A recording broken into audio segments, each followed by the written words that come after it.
So hey anime fans, the series name is What If Naruto Was in Boondock, so let's start the series. They say that the first few steps a man can take are the hardest steps of them all, yet we, as men, do not understand the pure unadulterated truth of those words. Preached the pastor of the Ikebukuro orphanage, known more so to the children as home. It was a normal Sunday morning for the kids as they were coerced into another session of religious homage to their god, though they were too young to understand that yet and thought of it more as lectures. The young children all sat in their old wooden chairs in a small room with bored eyes watching as the old 73-year-old man went on to tell them the truth of their God, preaching of hellfire and brimstone, of ignorance and lust, of pain and sorrow on a platform overlooking them for more added effect to his words. God, won't he just shut up? Hissed the child under his breath, getting a sigh in return from his fellow orphan to his right. Turning to him, the boy scowled. Why do we even go to this? I mean, do we really need to know about this stuff to get adopted? Is this what parents look for in a kid, a nice little religious sap? The blonde to his right could only shrug at his friend's words, since they were always the same when they went to the Sunday Mass. Kenji, we are in a Christian orphanage. What did you expect us to be doing on Sundays? I mean, they are just trying to get us to act like good people, the child said, making Kenji's scowl appear more prevalent at the explanation. Well, that's just great. We're all going to be upright citizens. All because some Gigi is telling us to, or we'll go to hell, Kenji replied sarcastically back, only to be shushed by a passing nun, chuckling. The blonde looked back at his brother of all but blood and replied with a whiskered smile. That's what they're trying to do anyway, Kenji. I mean, we are just kids, so adults are going to tell us what to do. Kenji only huffed. You're just saying that to get through this service, Naruto. Naruto smiled in a knowing manner, but didn't deny his friend's claim. Well, it's alright, this thing is going to be over soon. Father Sarutobi is almost done. Look, he has the wine out, so we have about 10 more minutes in this thing. True to his words, the service ended in 10 minutes with the father passing the cup of wine to each nun in thanks of their service at the orphanage. Seeing as the sermon was over, the children filed out of the room, passing by a few men out in the hall. Most of the men were dressed in what appeared to be clothes of a yakuza, though the leader was dressed in a black suit and tie with black hair and eyes, with a scowl on his face. Which one to pick, I wonder, he muttered as he scanned the children with his analytical eyes. Hamura Akihito was stumped. He was supposed to pick a child to adopt for his boss, seeing as his boss was infertile, and was looking for young blood to take over his business. Yet he could choose from one of his employees, seeing as they were experienced enough and knew what they were doing. But he didn't, due to the fact that he was a paranoid old man and wouldn't leave anything to chance. Therefore he sent his right-hand man, Hamura, to scout the local orphans for possible prospects. They all are too listless and innocent. You can just tell that they wouldn't be able to handle what we do, Hamura thought, looking into the moving crowd till he felt a tap on his shoulder. Turning, he found a smiling face in the form of Father Sarutobi. May I be of service, my child? The father asked with a questioning gaze. Hamura replied, I don't know, Father, for what I am looking for seems to be impossible to find here. Sarutobi raised a gray brow to this. Oh. And what is it that you are searching for, sir? Hamura spread his hands in a dismissive gesture, an air so to speak, but alas, I cannot seem to find a worthy young child to take such a place of honor. The old man pondered the man's words. What exactly are you looking for in a child, sir? Hamura spoke without hesitation. What I look for is a willingness to learn, a will of steel, and an unwavering loyalty. He must be willing to follow but not blind to poor leadership. He must not be squeamish or soft of heart, and finally he must not be brash or loud, but quiet and controlled. That is what I am looking for in a child, Father. But I guess my expectations are too high for this establishment, sighed Hamura, as the last of the kids passed them by. Such disappointment. His boss would not be pleased by this, not one bit. He demands the best of what Hamura can offer, but if he cannot deliver, then his pay as well as his physical being will be in great pain for his failure at such a, to his boss, simple task. The old man smiled. Those are some high expectations, my son, but I think you are being too quick to dismiss these children. After all, you haven't seen all of them yet. Hamura gave him a questioning look. Yes, there are still a few stragglers in the mass hall getting a scolding from Sister Koharu. Please wait, and I will fetch them. He walked back into the room, talking to the sister and getting Kenji and Naruto by the arm, pulling them out into the hall for Hamura to see. Sarutobi patted them on the head. Now, I believe you may look upon them and tell me if you haven't found your heir as it were though. I believe that these two may surprise you, he chuckled, getting a slight nod from the man and a questioning look from the kids. Turning his gaze to the kids, Hamura let his eyes take in their appearances and analyze them to the fullest intent of his inspection. After looking them over again and again, he's come to a decision. The blonde will do, he pointed out and looked to Sarutobi. If you could just send the adoption papers with me, my boss will get them done and back to you within the hour, he said, getting a gobsmacked look from the two kids. I am getting adopted? Naruto stuttered, shocked that he was the one being adopted, since few people ever looked his way when potential parents saw him. They just thought he was an American left there, and with the way Japan and the States' relationship has been going, they didn't want to adopt a child with possible ties to such a bigoted country. It was bad, yes, but he at least had Kenji for comfort. But now what was he going to do without him? Alright, I'll just get the papers done and we'll have this finalized today, Sarutobi said, leading the two away and leaving little Kenji with Sister Koharu. I hope we get to see each other again, Onaizen. XXXXXX. Getting out of the car with his new Ajisen, as it were, or at least that's what he was told to call him, in tow as they approached the large house. The house itself was more of a manor, with redwood making up most of its structure, with a trail of rock steps up to the large double doors of the entrance, with a guardian parallel to the entrance filled with many colored flowers. Opening the doors, the subordinates of Hamura bade him welcome, as well as the new addition to the family. Walking past them, Hamura led Naruto through the rooms filled with priceless works of art and riches, literature of every possible subject, and finally the room of the master of the household, where a man in his late 40s sat patiently for them to arrive. Hamura bowed low, making sure that Naruto did so as well to show respect to his new Otosan. Danzo-sama, here is the boy that we have been searching for.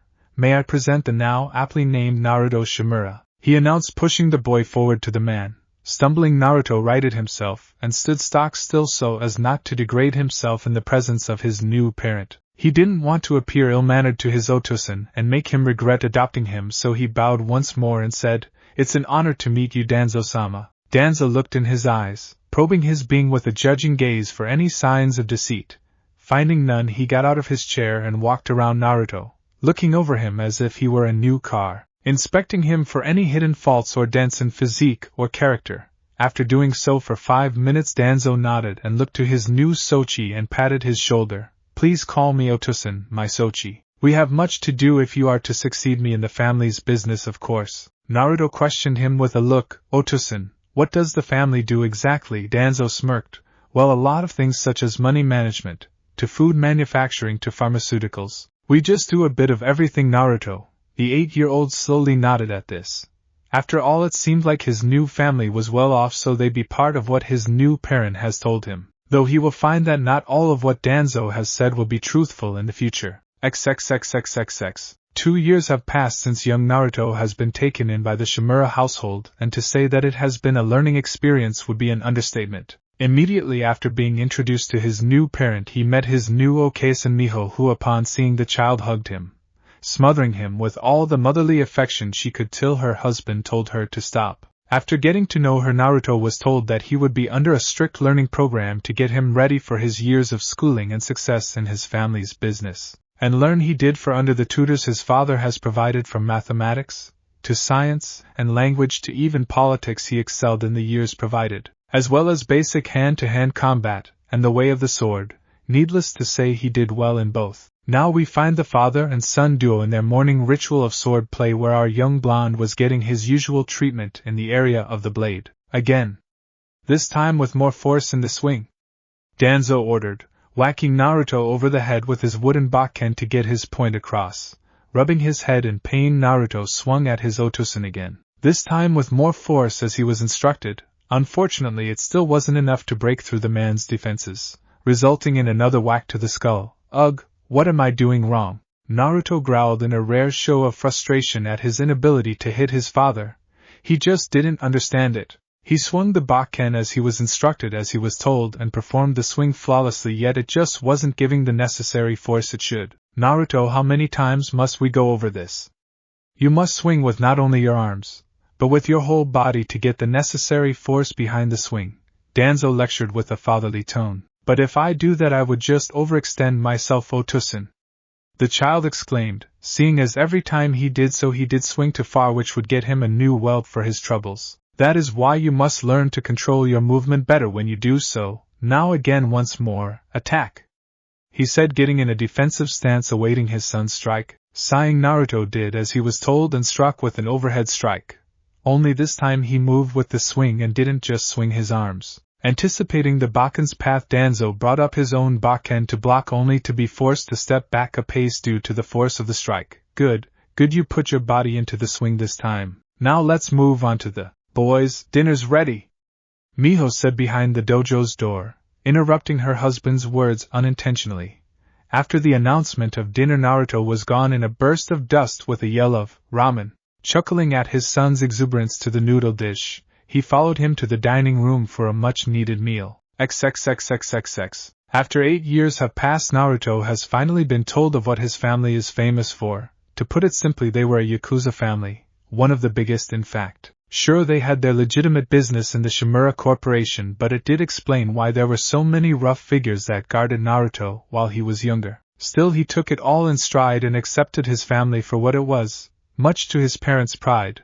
In those 8 years, Naruto was taught how to handle many forms of weapons such as guns, knives, and his surroundings to his advantage. So in a nutshell, he was taught to kill, and he was fine with it. Made it much easier to defend himself against bullies from his old high school. But back to the point right now, he is undergoing a test to see if he is truly worthy of the name Shimura. Ugh! The man said as he was punched in the gut, for what seemed like the 5th time that day. Wheezing in pain, the man took in his surroundings again through tearful eyes. The room was shrouded in nothing but darkness, with concrete walls and a single door, no windows to see, and the only source of light was a flickering light bulb above him. Please, I told you everything I know. Please just let me go and I won't say anything about the hit on Mario, he pleaded, only to get another punch to gut with knuckle dusters added to the mix. Coughing up blood, the man's head was turned to his interrogator, who wore a porcelain mask with a kitsune design. Do you think we're stupid, Sano? The moment we let you go, you'll just run back to your boss and tell him what happened over at Tenchi. And when you tell him, he'll come over to us and start demanding things of us when he is the one that started this turf war with us. But with you dead, he will never know that we took care of his son Mario, the masked man said, pulling out a switchblade, much to the prisoner's fear. No, the man gurgled as the masked gentleman stuck the blade through his throat. Digging the blade deeper into the man's throat, Kitsune stopped as he felt the edge touch the back of the man's neck, and in a spray of gore yanked the blade right out of the man's neck. He won't be talking to anyone now. Well done, Kitsune, Hamura said with pride in his voice, seeing the 18-year-old man take his first life. You guys taught me everything I know, Ajisen, Kitsune replied, shaking Hamura's hand in thanks. The guy chuckled. Well, what type of man would I be if I let my oiko do an interrogation unprepared? Hamura rhetorically asked, smirking at his nephew, who just shook his head at his uncle's downplaying of such an act of questioning. Anyway, your Otosan wants to have a word with you, Akihito told him, getting a nod from his nephew as they went through the door into the basement. Climbing up the stairs, they saw all the servants and members of the Shimura family, as well as the 50-year-old Danzo Shimura sitting in a padded armchair looking over a few letters from the universities, interested in his son not only for his academic prowess, but his high athleticism. From Brown to Oxford to Yale and Harvard, they all wanted his son to attend, but ultimately it was Naruto's decision on where he would go for his college education. And to think, my maelstrom of a Sochi is going to college. It feels like only yesterday he came to me wide-eyed and ready to learn the family business, mused Danzo, as he saw his son walk into the room with Hamura leading him. Thank you, Hamura, for administering the test for Naruto. Now that you have passed, you are a true Shimura Naruto. Be mindful that just because you have passed doesn't mean you can slack. You have new responsibilities now and I will hold you to them, Danzo said, getting a nod from his son in confirmation of his words. I understand, Otosan, Naruto said, bowing in thanks to his father. No need, Sochi. After all, you have given me the perfect heir to the family. Let me officially welcome you to the family, Danzo replied, pulling out a katana behind his back. The katana was designed with a black sheath with a red dragon coiled around it. Holding it to his son, Naruto took it with shaking hands in anticipation. This katana has been in the Shimura family for 500 years. For every generation it is passed down from father to son when they have proven themselves. Now rise up and hold your head up. Naruto Shimura, the next head of the Shimura family, Danzo announced proudly, getting a smile from Naruto and applause from the servants and family. Coughing into his hand, Danzo pulled the letters towards him and presented them to Naruto. Now we come to your education. As you know, a few universities wish for you to attend them exclusively due to your perfect grades and due to the nation championships you won with your team in track and field. Naruto nodded at this since he could remember the championship was held in Russia of all places. Seriously, Russia is not a fun place to run with its low temperature during winter and its penchant to not accept defeat. It was difficult, yes, but satisfying when he ran the 800-meter dash and won for his team. I've decided on Harvard Otosan, Naruto said, getting a nod from his father. Very well then, have you decided on your major yet? Questioned his father, wondering if his suspicion in his son's educational prospects are correct. Naruto smiled. Well, father, I'm thinking of majoring in law as well as business. Naruto smiled. He would do his father proud. 8 years has passed since his announcement as heir to the Shimura family, and Naruto has been busy. After graduating Harvard at the top of his class, Naruto is a respected attorney as well as a feared businessman since he has been helping his father with the Shimura Co. after he graduated a year before. During his year after graduation, he has been sent on assignments by his father to make sure that their competition in the criminal world is deterred as well as the business world. So he spent the time killing as many of the companies and people of importance to their competition as he could, both physically and financially. What? Did you think that he was just reading books those 7 years of college? No, he kept his skills up and trained in his combat skills, while his manipulation skills were top-notch on the account that he was trained to manipulate others due to him being an attorney and all. We find the 26-year-old blonde sitting comfortably on his flight to the south side of Chicago on a new assignment from his father. Apparently there was a businessman by the name of Edward Winkler, Sr., that has been sticking his nose in their business in Chicago and has tried multiple times to circumvent their arms deals to the criminal element of the community of Woodcrest. Oh, that wouldn't do. That wouldn't do at all. For his cover, he was hired by the state to take down a rap singer by the name of R. Kelly for making a sex tape with an underage woman and urination on her. Oh well, he never liked the rapper anyway. Let's see who I'm taking out of the picture, he thought, taking the picture of the old man in question. Naruto could only glare. You should have kept your nose out of our business, old man, he muttered, looking down as the suburbs of Woodcrest appeared in his vision. Landing in the Chicago airport was a normal affair for Naruto. Same lazy security guards, lax security checkpoints to the point where people could smuggle weapons, and of course the lines for the luggage rack. Of course none of that happened to him since he came in his private jet. All that stuff just happened to the people that he was surveying at the airport who were arguing in front of his limousine, making him lose time, wasting money for him, not something advisable for anyone's safety when Naruto Shimura is involved. Why don't you move, nigga? I told you to move your black ass already, so step. One overweight black citizen yelled at another black man of the more thin persuasion. And I told you, nigga, I ain't steppin'. You already fucked up my Nikes, and you want me to step? Fuck you. The skinny African-American retorted, pulling out a pistol from his sagging pants. Of course this action prompted the fat man to take out his pistol as well, where they pushed both weapons into each other's faces in anger. Thus the nigga moment was pushed into reality. For those of you who don't know what a nigga moment is, well, let me break it down for you. Let's use these two gentlemen as an example. First, the nigga moment is defined as a moment where ignorance overwhelms the logic of an otherwise rational Negro man, usually resulting into a moment of destructive behavior to oneself. Basically, when two Negro males get into an altercation, say when one black man won't move out of the way due to a scuffing of overpriced shoes, and their anger goes up and their self-preservation goes down, they try to get rid of the problem. Bang, bang, bang, bang. Like, say, pulling out guns in the middle of an airport and shooting at the problem. Surprisingly, none of the shots fired actually hit either of the gentlemen in question. Opening his eyes, the fat man spoke in a more controlled tone. Hey, wait a minute. This is stupid. The skinny man looked back to the large man. Yeah, you right. We could have been seriously fucked up, man. The large man put his pistol back in his pocket. You right, man. Hey, let's just go about our normal biz and walk. Though the man couldn't finish that sentence as he was punched out by a pale hand from behind. Yelling out in shock, the skinny guy tried to react but was also knocked out by a crowbar to back of his skull. Man, I thought they were going to keep wasting our time. Fucking idiots, a red-haired woman said. nursing holding the crowbar over her right shoulder staring down at said idiots. Tomato, there's no need to curse. While I admit those burnt char were idiots, it doesn't mean you had to insult them, the pale man retorted, checking his knuckles for any blood on his knuckles. Finding some of the man's blood, he started to clean his fist with the hanky. Fuck you, shithead corpse. Naruto sighed at the duo's interaction. Of course they would be his contacts in Chicago, Taiuya and Sai Shimura. Their reputation in the family as assassins was second to none, but they always left a disaster level of collateral damage afterwards. Usually when they start insulting each other, then comes the fighting, the killing of civilians, and a large bill back to the family. From what he last heard of the two, they were stationed in Russia, stirring up problems for the powers that be and getting into trouble for crashing the Russian minister's nephew's wedding. No one knows why, though they assumed it had something to do with the groom squeezing Taiuya's ass in passing. But back to the point, the two have worked with the Shimura heir and have done good work, so he at least is familiar with how they function. Though that doesn't mean he likes it. Well, fuck you to bitch.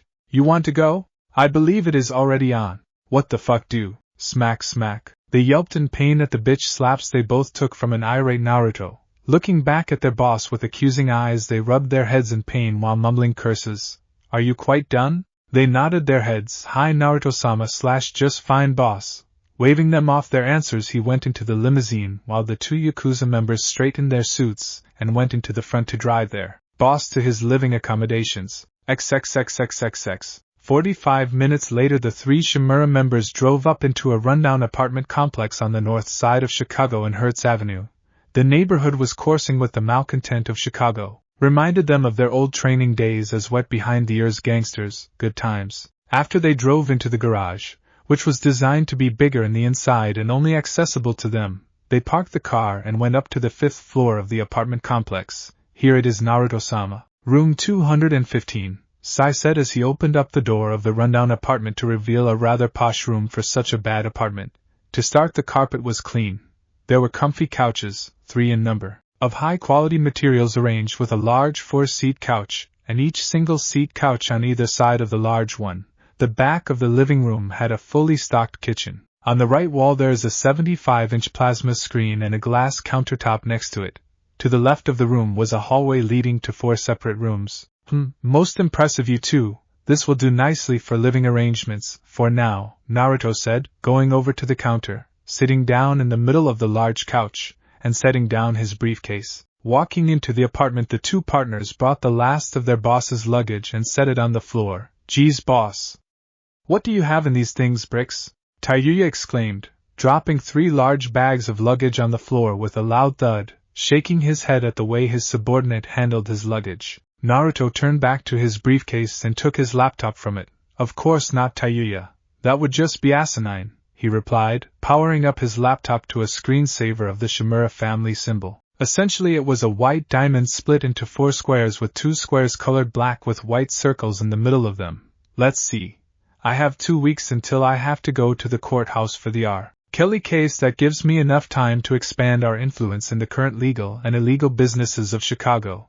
First the illegal world, then the legal one. Less paperwork that way, and less likely that I'll kill a civilian for sticking his nose in our business, he thought, typing his passcodes into the laptop. Alright, you two, it's time to talk about our plans for this cesspool that Wunkler calls home, stated the Shimura heir, prompting Sai and Taiuya to sit down in the large couch on opposing sides of their superior as Naruto went through his files till he found the one he was looking for. Loading the file, it showed a map of Woodcrest with a legend of important legal and illegal activity.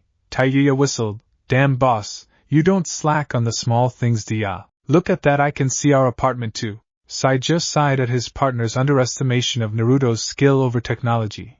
Taiuya, all he did was copy a map from the internet, then edit it to his own purposes. Really, anyone could do that if they knew what they were doing.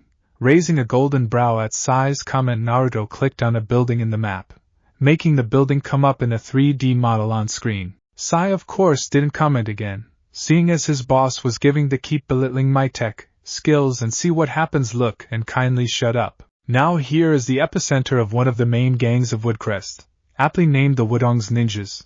Currently their numbers are laughable.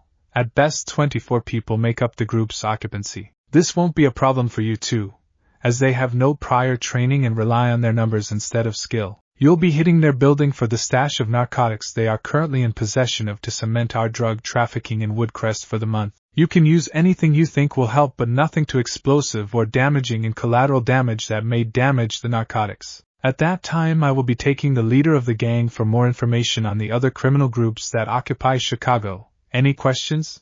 Naruto turned to the two. Seeing that they had no questions, he closed his laptop. Alright then, let's introduce ourselves to the neighbors. XXXXXX. The Woodongs ninjas were minding their own business that afternoon, perfectly carefree of any worries since they were one of the baddest gangs in Chicago. Their words, not anyone else's. Of course, that's probably due to their bad English on account that the gang was made up of illegal Chinese who got into the States with no government documentation. Either way, they were about to find that their perfect day wasn't going to be so perfect for long. Ah, my leg! My fucking leg! Yelled a gang member, whose leg was currently separated from his body thanks to Sai's Tonto blade.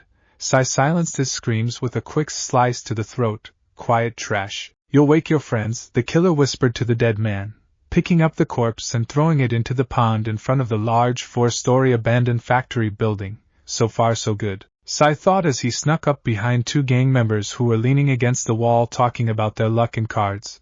Careful not to alert the two, Sai brought out a silenced 9mm pistol and struck. First to go was the one on the left. A quick stab to the hurt via Tonto and a splash of blood. The one on the right reacted with a cry of shock and a death rattle as he was shot between the eyes from Sai's pistol. Walking over the corpses, Sai brought 2 fingers to his earpiece. The front is clear, Naruto-sama. How's your end, tomato? There was a sound of static, then a reply from said tomato. Shut the fuck up, corpse. They're all dead in the back of the place, boss. Screamed like little bitches. He he he. Following Tayuya's comment, Naruto replied through their earpieces. Good. Enter through the back exit and entrance, and start cleaning them out. I'll be coming through the roof. Right for their boss, Noodlehead. Ugh, these Chinese are really poorly named. Remind me to make their boss's interrogation even more painful for that. Getting confirmation from the two, they all went their separate ways of entrance. Sai with the front door, Tayuya through the care parking lot, and Naruto through the roof's skylight. Let's get this over with, Naruto muttered under his kitsune mask, tugging at the straps over his black bulletproof vest connecting to his katana on his back. Checking the dual Desert Eagle pistols strapped to his belt that they were properly fitted as well as the throwing knives, he was satisfied with their position. Naruto kicked one of the panes for the skylights with his right black, steel-soled boot, shattering the glass. Currently there were 5 men under him ready for their deaths, and Naruto was happy to oblige them. Letting the glass fall, Naruto acted quickly, seeing a few hanging ropes under the skylight, probably for some decoration that fell. He let himself down onto one of the ropes and started to lower himself till he was only 12 feet above the first man, who currently saw one of his partners killed by a large piece of glass from the skylight. Slowing his breathing and steeling his nerves for the fall, Naruto let go of the rope, pulling 4 throwing knives from his belt, and let 3 of them fly while he took out the man under him with a knife to the head. Letting the corpse cushion his fall, Naruto rolled off of the corpse to help absorb the rest of the shock. Standing up, he went back to the corpses and retrieved his knives, then scanned the room for the doorway to his target. It should be on the west side of the building, so by that logic the office should be. He looked to the graffiti-covered hall with bold words of "Boss this way, bitch," and sweat dropped. Okay, either this man really wants someone to know he's there or he's just really dumb in giving his position away. Naruto muttered, walking down the hall with a knife in front of him and a Desert Eagle crossed over his knife-holding arm for quick reactive firing of the weapon. After a bit of walking, Naruto found himself in front of a door covered in Chinese worded graffiti with it roughly translating to, "Yo, I'm the boss, you want in? Then get in here and pay respect." Sighing at the stupidity of the wording, he kicked down the door and sidestepped to the side in time to dodge a machete strike from a small bald Chinese man. Spinning himself to face the man, Naruto parried a quick slice to his shins with his knife and smashed the butt of his pistol into the man's temple. Disoriented, the man couldn't block the stab to his right shoulder, letting out a grunt of pain. Stepping back from Naruto, the Wutong member swiped at Naruto to keep him back while pulling out the knife, only for more blood to come out in a splutter of red. "Fucking damn it. You'll pay for that, you bastard," the man hissed in Chinese as he struck with a quick flurry of jabs with his machete at the blonde, who parried the jabs. Growling, Naruto pushed away the last jab with his left hand and shot the man in the gut 3 times, finished it with a roundhouse kick, sending the man to the ground. Grunting, Naruto walked to dying man and looked him over for the marks of the Wudong's boss. Damn, it's not him. Then if it's not him, then my target must be still in the room, or the more problematic choice is he's downstairs, Naruto surmised. Hearing a few explosions coming from the lower levels mixed in with Taiya's curses flowing through the noise of chaos. Just a normal job with the two killers, it seemed. Striding into the office, Naruto couldn't see anything in the poor lit room. Only a desk and a shivering blob. Wait a minute, quivering blob? You have got to be kidding me. This is their boss? Naruto said to himself as he could see that the blob was a fat man quivering in fear on the floor with the marks of his target clearly visible on his naked back. Shaking his head in disappointment at the lack of no worthy opponent in the boss of the Wudong gang, Naruto pulled out his pistols and shot at the ceiling a couple of times. Noodlehead seemed to jump a foot into the air before landing on his back, getting a yelp of pain from the fat man. AWOHHHH. My ass. My ass, NH, moaned out, feeling great pain for his big fat ass. He seemed to have not even noticed Naruto, and spent most of his energy whining about his poor ass. Oh, for fuck's sake, get the hell up, you piece of shit. Naruto growled in Chinese to the moaning in pain man with a gunshot that hit the wall behind Noodlehead's fat dome. Freezing in shock, Noodlehead turned to the kitsune-masked individual. With the way he was armed and his demeanor of restrained anger, Noodlehead could tell that the man didn't come to his place of operations for a pleasant chat. Who are you? He asked with his eyes trained on the weapons in the killer's hands, currently pointed to his head. Not a good position he was in, it seemed. Naruto went over and kicked the man in his ribs. I'm a man in a mask, with two guns pointing at your head. I'll give you 3 seconds before I start putting some lead through your brain, Naruto threatened with a gesture of his impatience. Shakily, the fat man got to his feet, trying to think of a way to get out of his current situation. But he couldn't think of anything that may help. There were no possible weapons in the room, and the fox-faced individual was armed, so even if he did move, he would be shot. Okay, I'm up. I'm up, you prick. Now please just tell me what you want, and I'll give it to you, and maybe you could put down the guns? NH wheezed, hoping that Naruto would take the deal and leave him alone. The blonde wasn't having any of that though, and pistol-whipped the gang boss with his right gun, sending the fat man back a few steps into the wall. Moving into the man's space, Naruto slammed his left arm into the man's throat with his right hand, pushing his gun into the man's temple. You don't make the rules, old man. I do. Now here's how this little altercation is going to go down. You're coming with me and you aren't going to cause any problems. You will tell me everything I want to know, and when you do I might let you keep your pathetic life. Comprehend? He pushed the gun harder into the old man's temple, getting a quick head nod from the frightened man. Good. Now get to walking, old man, Naruto said with a smack to the man's head for good measure to get him moving. Seeing that he had no choice in the matter, Noodlehead walked slowly out of the room. To God knows where the killer was taking him. XXXXXX. Damn, that's a lot of coke.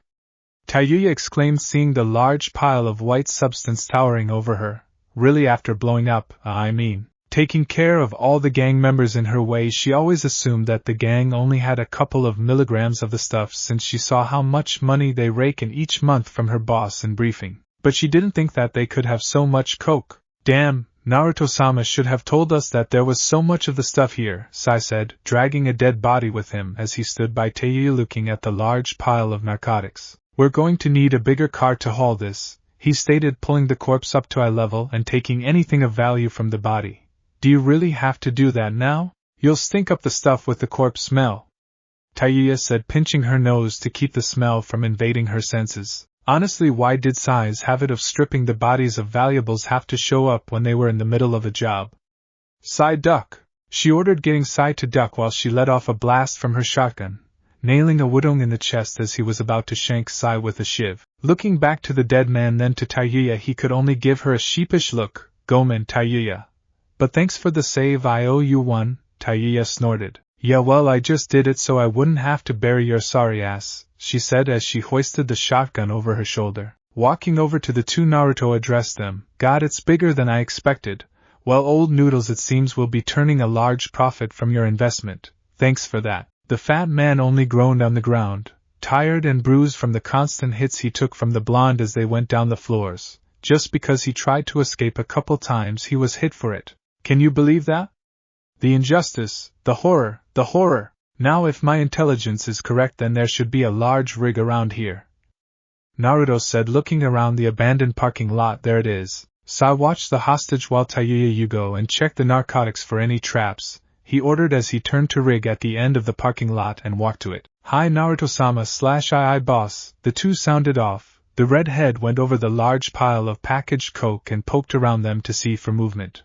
"Well, there's nothing in this side. Better check the next," she muttered as she went to the other side of the pile. Though if she looked back she would have seen some small bloodshot eyes poking out of the pile with insanity conveyed in their gaze. XXXXXX. The rig was black in the front and had a storage unit in the back of it, perfect for transporting the drugs. Moving to the driver's seat, he saw the corpse of one of the drivers still in his seat with his face blown off from a shotgun shell. "I'll be taking this, thank you." Naruto threw the dead weight out of the seat after taking the keys from it, and starting up the rig. "Just as I planned. No injuries sustained, and we got what we came for. Now we just have to." Bang bang bang. Snapping his head back to the sound of gunfire, he could only see Sai and Tayuya firing at the coke. "What the hell are they doing?" he exclaimed as he put a hand to his earpiece. "What the hell are you doing? You'll ruin the drugs, you fools." He waited but got no reply. Only more gunshots in the background, and under the sound was a screeching sound, almost like from a crazed animal. "God damn it," he said, slamming the door as he ran to the gunfire to see what the hell was going on. When he got over to them, he saw fast-moving shadows pass by them only to be lit by the gun flashes to reveal. "Die, you fucking coked-out Donkey Kongs!"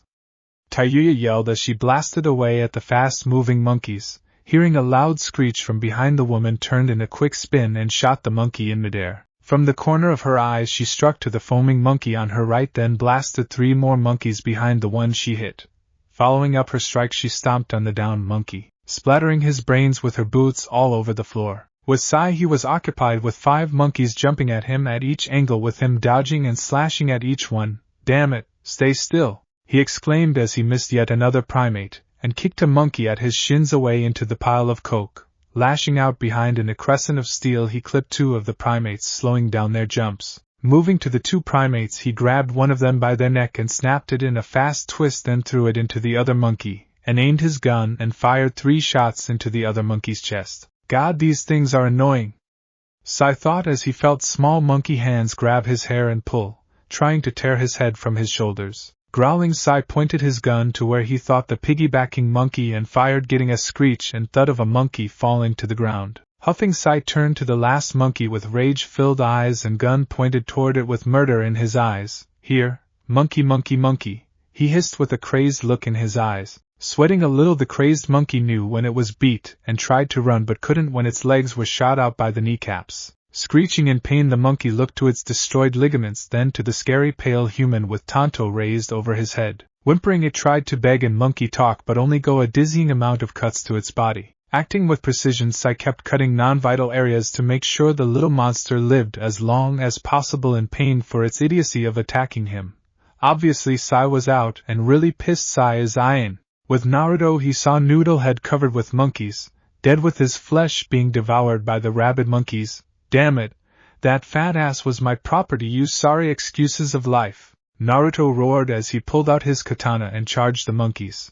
Bringing his blade down, he cleaved the first primate of 10 in half, then threw a left palm strike to a monkey on his left's head, whipping it back to the point of breaking its neck.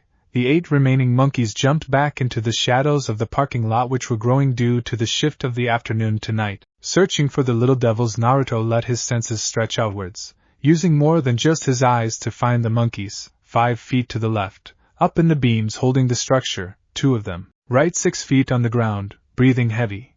Possible injuries sustained 3 monkeys. The last 5 are farther than 10 feet or so in the back. Climbing the columns, he assessed, moving to the left. 5 throwing knives in his left hand while his right hand held his katana out.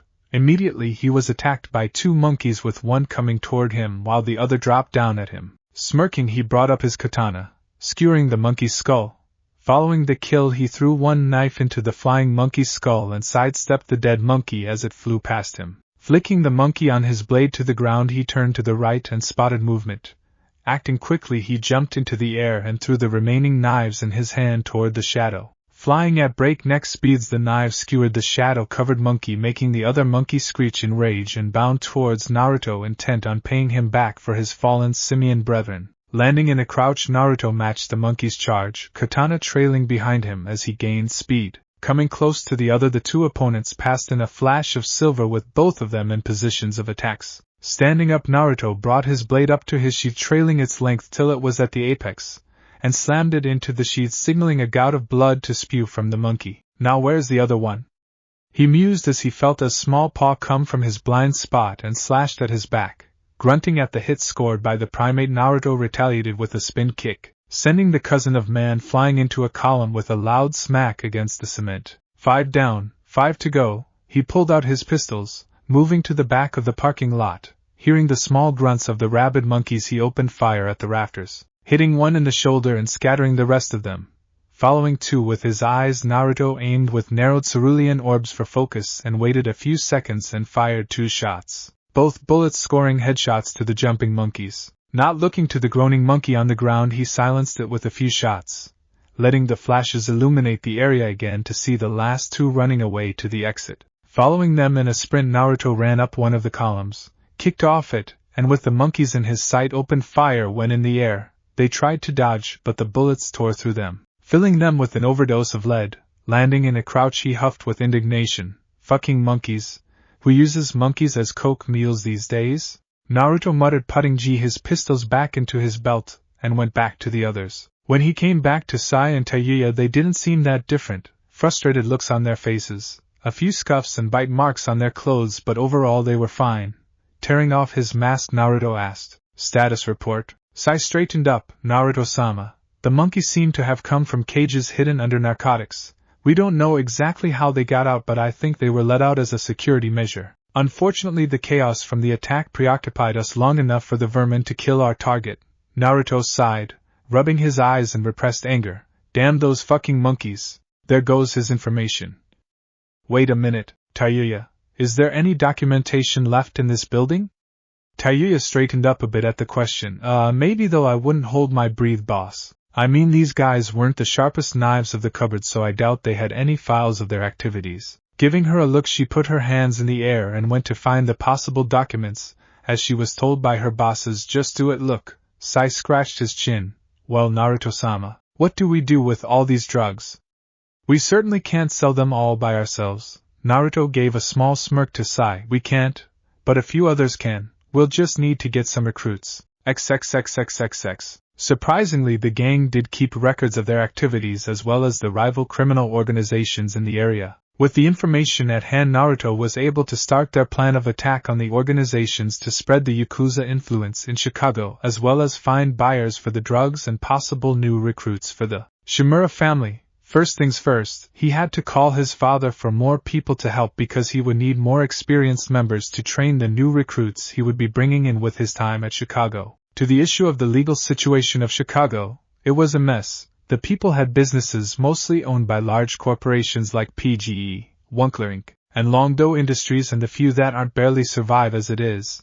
A perfect place for a man of law to take from the rich and buy out the area, sure. But he would have to do it quietly, lest he brings attention to himself too soon. But it was possible, no doubt about it, and he would make sure that his plans succeeded. For the first week, he and his 2 subordinates went to a man by the name of a pimp named Slickback and sold a few pounds of coke, and were able to sell the rest of the coke through the said pimp's relations in the city for a fee, of course. This led to words being exchanged and a job offer to be given to them, which they took, and in the discretion of the pimp, would fulfill the job at a later date due to the current time constraints. From what they knew, it was a simple assassination, but the target wasn't near the area yet, and would arrive, and a couple saw it as an opportunity to build relations with a possible ally, and would get the job done. Once the day came for the killing. For the second week, Naruto was bought a building in the middle of Chicago for his law firm to be established.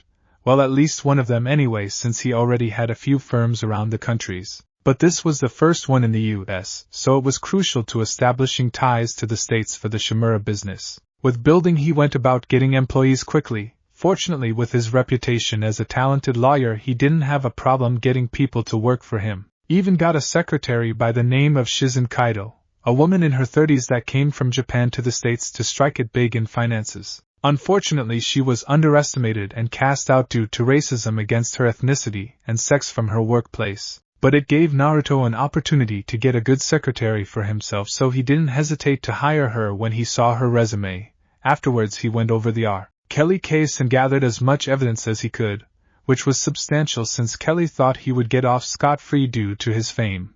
Not going to happen if he can help it. At the apartment, Naruto was getting his suit on for the trial that day. He had his case ready. His points were memorized and his appearance was sharp. All the weapons of an attorney ready to go for the legal kill.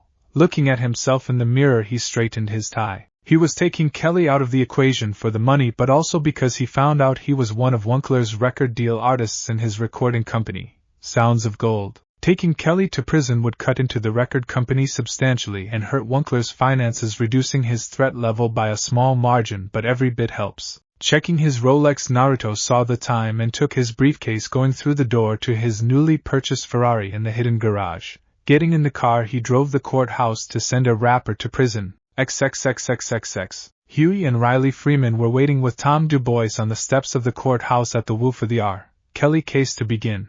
For Huey, he was only there to look after his brother. Riley was there for support for his favorite, currently, rapper, while Tom was there in interest of who was replacing him in the R. Kelly case. More for professional curiosity than for the fact that he was a little miffed that he was replaced by the state for this case so quickly. But they weren't the only ones that were curious about the case, because there were two groups surrounding the building. On the left were the people against the defendant, composed mostly of parents and concerned citizens, i.e., white people. On the right were the supporters of R. Kelly, which were fans, groupies, and the black community really of Woodcrest. Who do you think is going to win, Mr. Dubois? Huey asked to pass the time. Tom scratched his chin. Well, Huey, I think the state will win in the case. I mean, with the facts alone, Mr. Kelly will be going to prison indefinitely for 10 years. He shook his head at the thought of someone doing that to a kid. Of course, Riley saw things differently. Okay, well, didn't the girl let R. Kelly pee on her? Why are we even going to court about something so stupid when it wasn't like she didn't want him to? In Riley's opinion, it was an open and shut deal. Bitch wanted liquid gold shower anyway, so R. Kelly shouldn't be going to court for damages to the family. While that is true, Riley, it is still breaking the law, therefore the trial is necessary, Tom said, just as a dark blue Ferrari Barletta 2DR Coupe, 2001 model, pulled up in the parking lot. Getting out of his, Naruto started to walk to the building when he saw a certain old man. He never thought he would find him so quickly. I mean, who just stands in the front of the courthouse like he owns the damn thing? Well, apparently this man did, and he just made his job a whole lot easier. Mr. Winkler? The aforementioned Winkler turned to a tall, sharply dressed blond man in a black suit and black tie with a suitcase in hand. What do you want? Can't you see I'm busy? The old man said to the whiskered stranger. Honestly, one of his record label's artists is arrested for a stupid tape, and now he has to sit and wait for the crooked judge to let R. Kelly go like he paid him to. Artists are expensive, and he's not about to pay for another one's record deal. After all, he needs to protect his investments, and R. Kelly was just that, an investment. The blonde smiled. My name is Naruto Shimura, and I'm about to send your client to prison. Winkler raised an eyebrow at this. Oh? And how exactly are you going to do that, Mr. She Morai? He said, deliberately mispronouncing the man's name.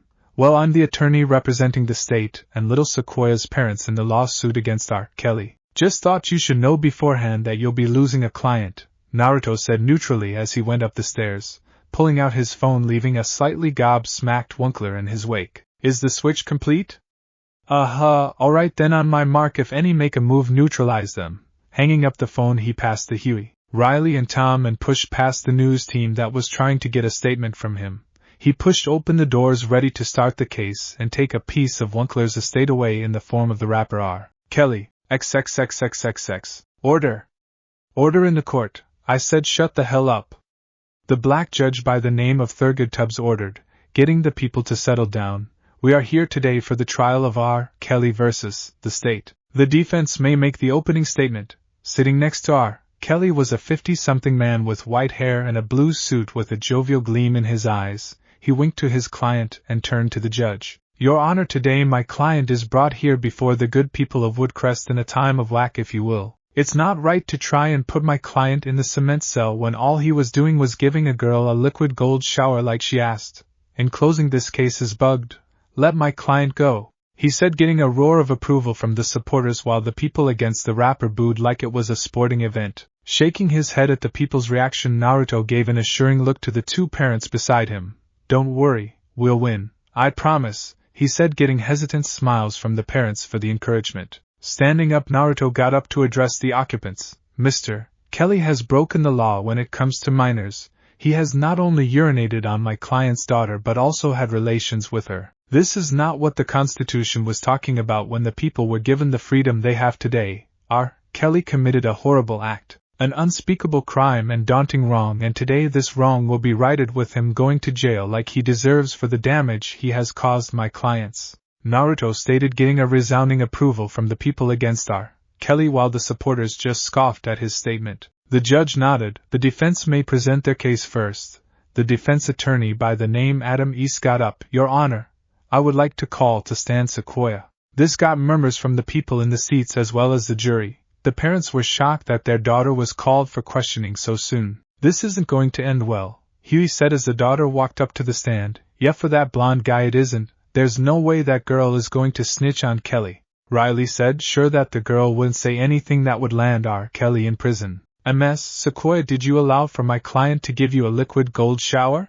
East asked, to which the girl, whose face was blurred for the live feed, nodded. "Yeah, that's right, I let him piss on me, shit. If I didn't want him to, then I would have kicked his ass." East smiled.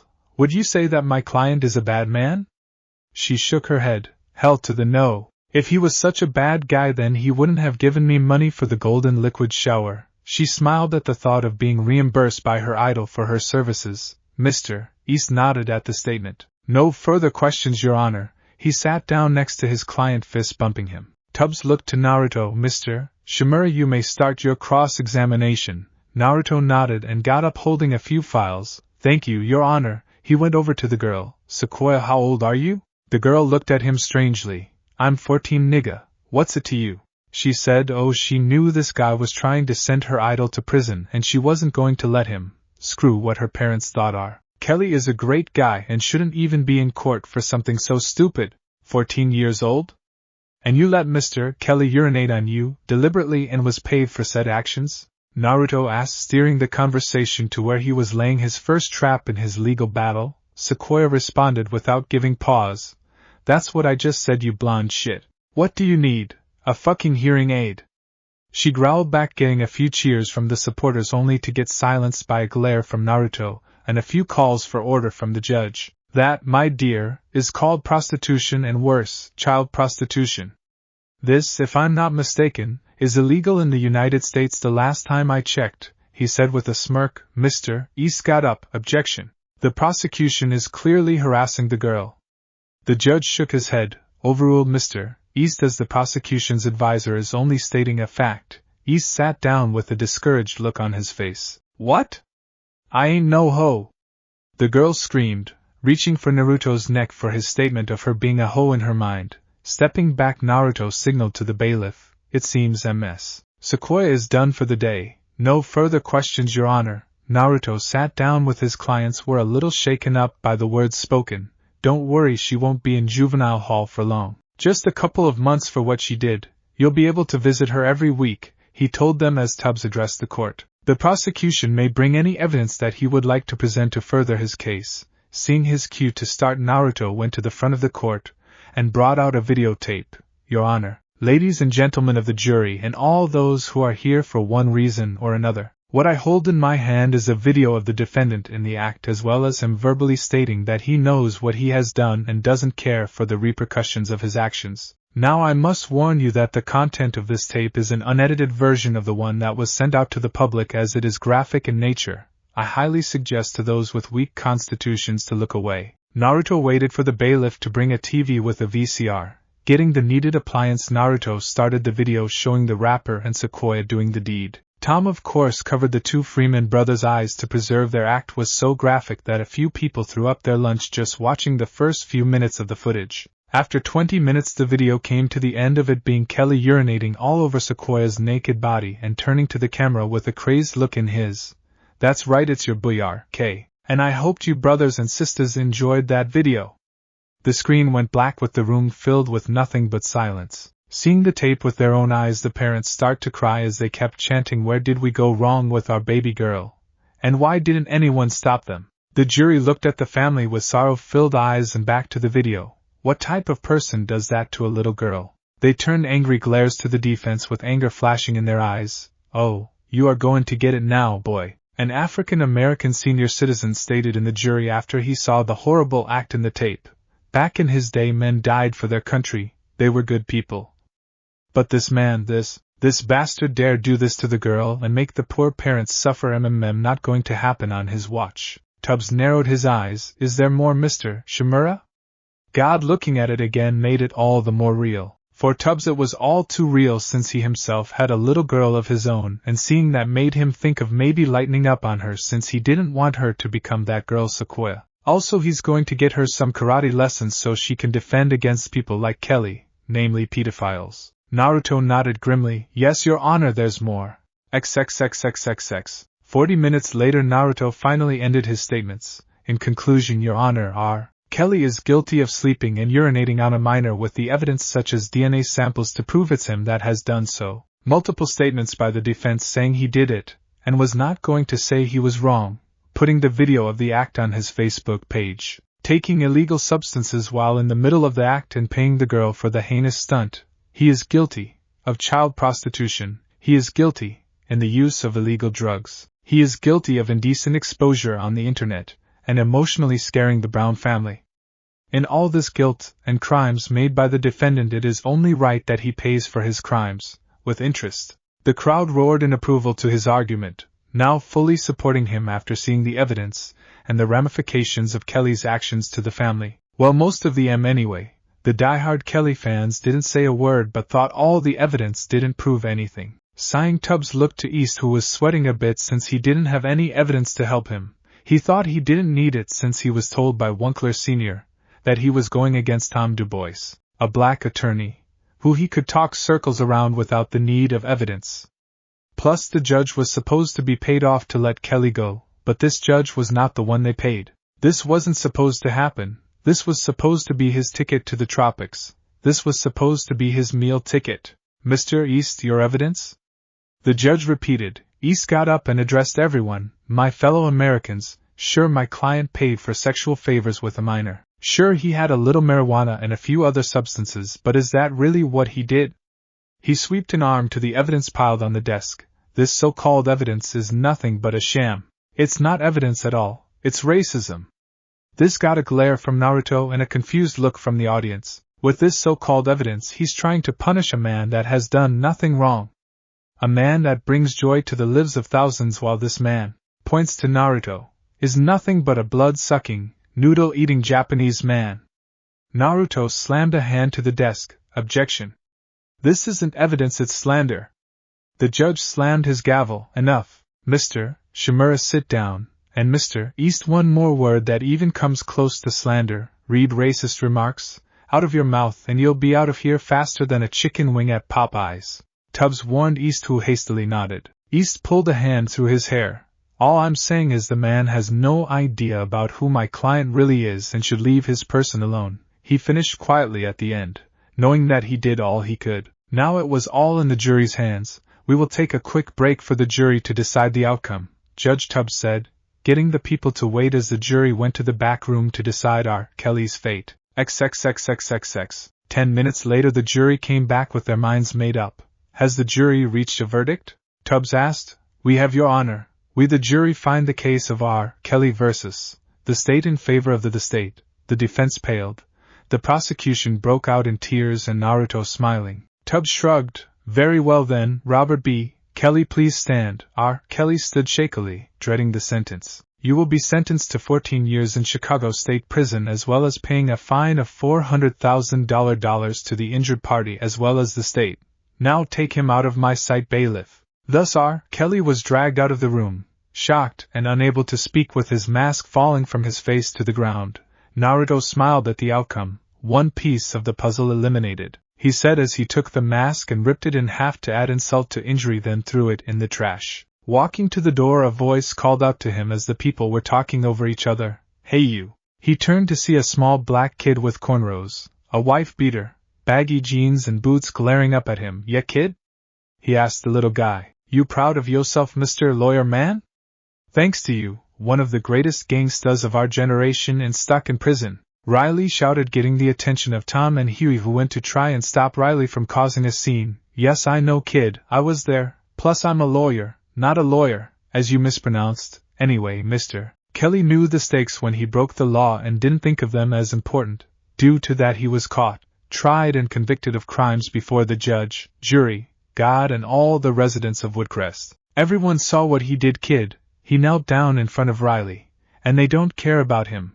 Oh sure, a few do, and they will still care for a bit, but when the next rapper or R&B star comes along, well, no one will remember R. Kelly the gangster rapper. All they'll remember is R. Kelly, the man in prison for pedophilic behavior." Riley threw a punch in anger where Naruto promptly caught it in his grip. "You shouldn't have done that, kid." He started to twist Riley's arm to cause a bit of pain. "Riley!" Huey called out as he saw his brother get mad and throw a punch at the attorney. Going over to them, he was going to try and put a stop to the mess his brother made. That is till he saw Riley was let go by Naruto. "You're lucky, kid.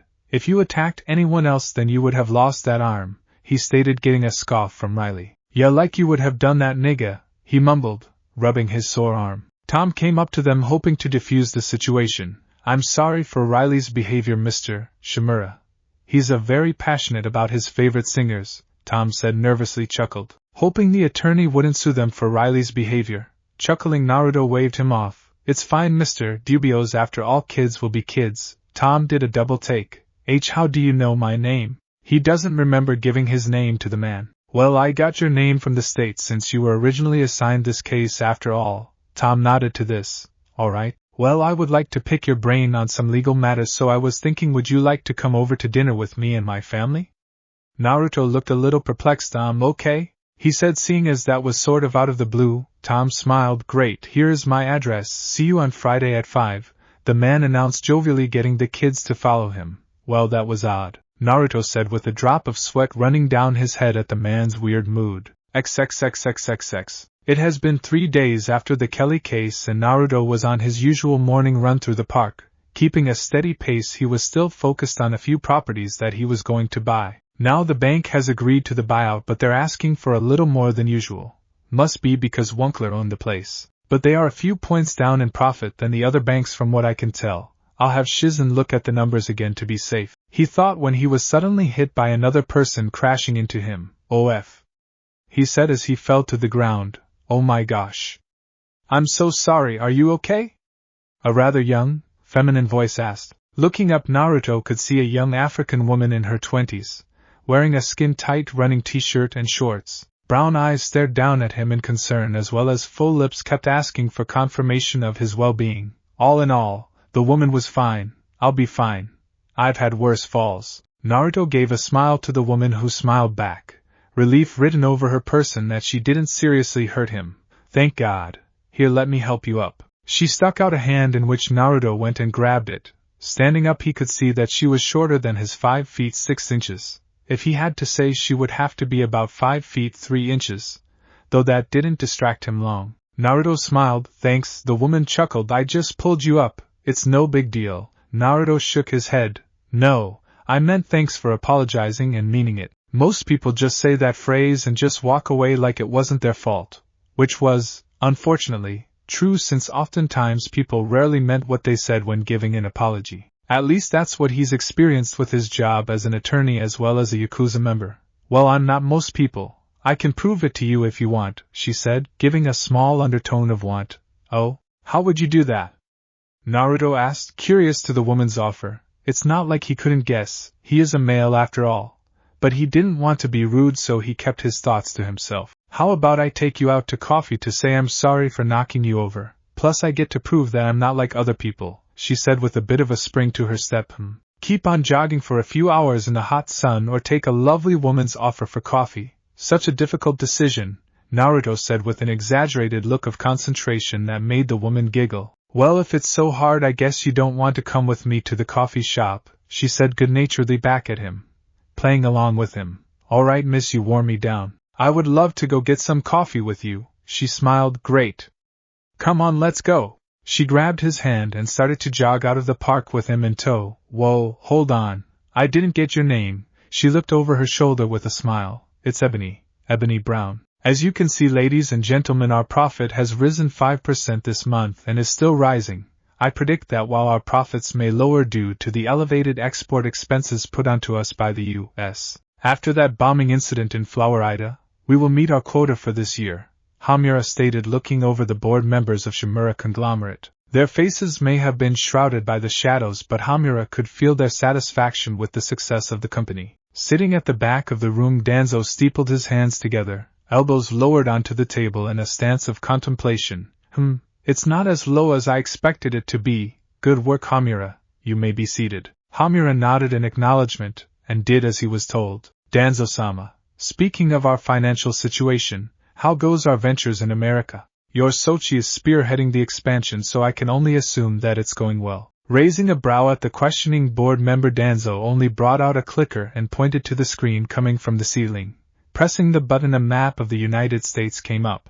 As you can see, our influence is minimal at the moment, with points such as Florida, Texas, and now Illinois being turned to hubs for our company. Clicking on the clicker again, the points in question were lit up in red.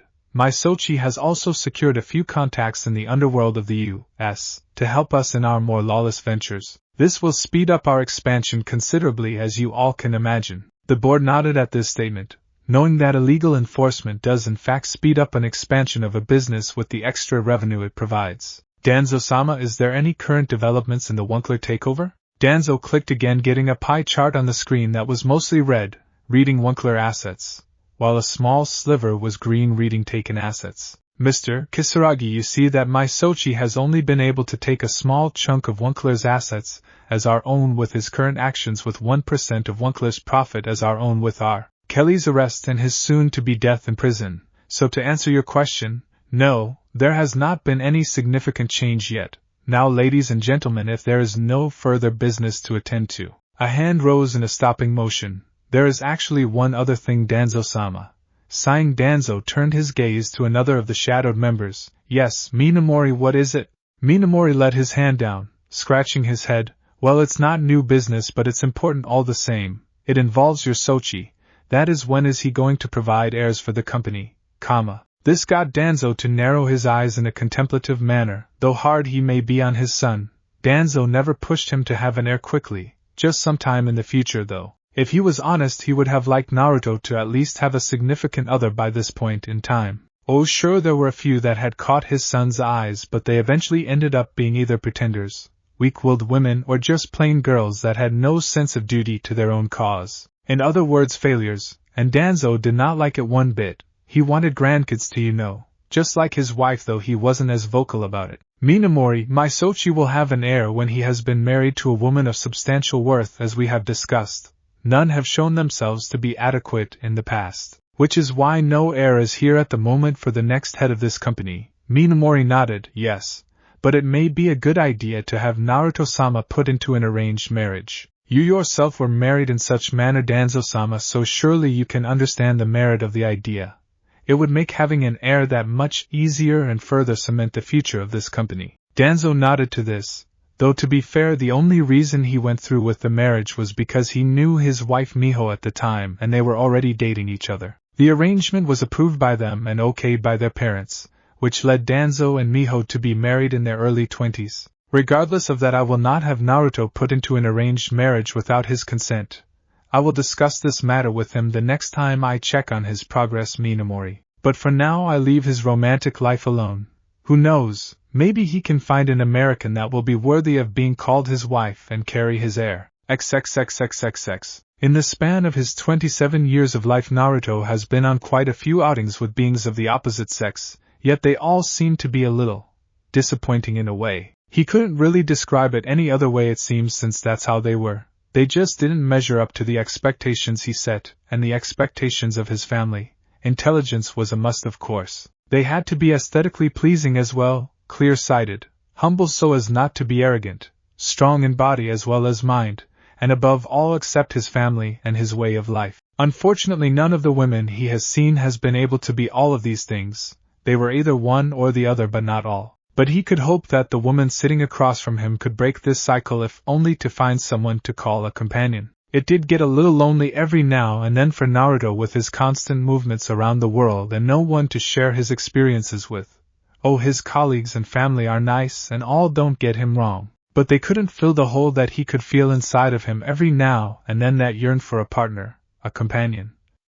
An equal, but that's a little fast. He needs to think about the present now. Not the future, not yet at least. At the moment they were discussing a few things about themselves, one of them being their jobs. Naruto told her of his handle as a lawyer, and she was honestly curious on how such a job worked. He told her the long hours and sometimes minimum pay due to the job, but he would hit gold when a large company, or a wealthy individual, would hire him and as such would make up for the sacrifice of time. This led to Ebony sympathizing with him since her job as a charity founder and leader would sometimes take a lot of her time from her everyday life. Naruto?